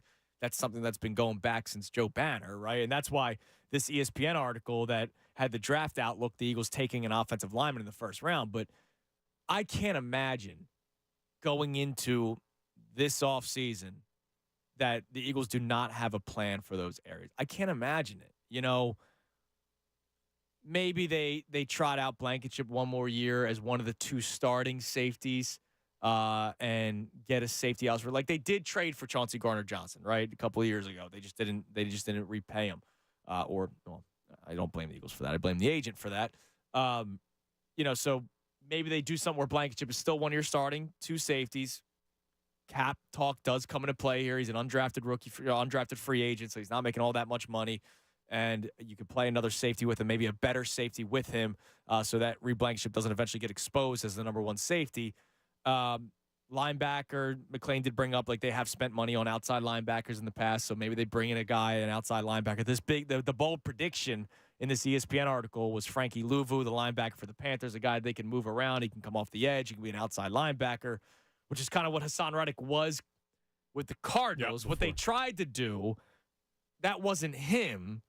This guy, Frankie Louvu, was actually successful at doing it, albeit with a bad Carolina Panthers team.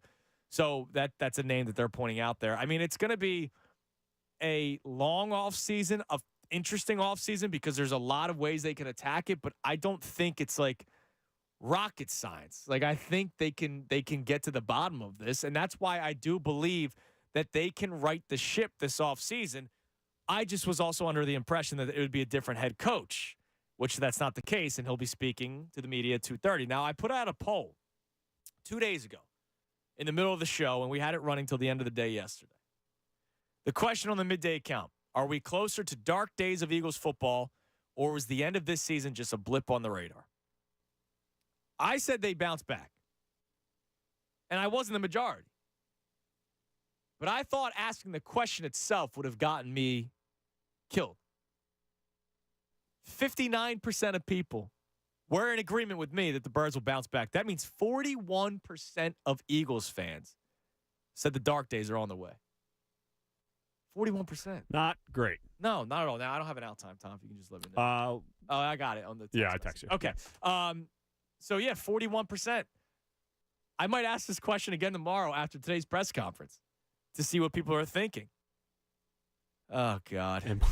It might flip if this press conference goes a certain way. Yeah, you're absolutely right. It could flip for the worst. All right, that'll do it. Thank you, Tom. I appreciate it. The best show ever coming your way at 2 o'clock. Just real quick, want to thank our engineering team. Rodney, you're the best. You guys have been working since these guys got here. But we're making do. It's been a lot of fun today. Best show ever coming your way next. Again, set your alarms. 2:30. 2:30 is when both Howie Roseman and Nick Sirianni will address the media. You'll be able to hear it live with the best show ever. They're coming your way next. I'll be back here tomorrow.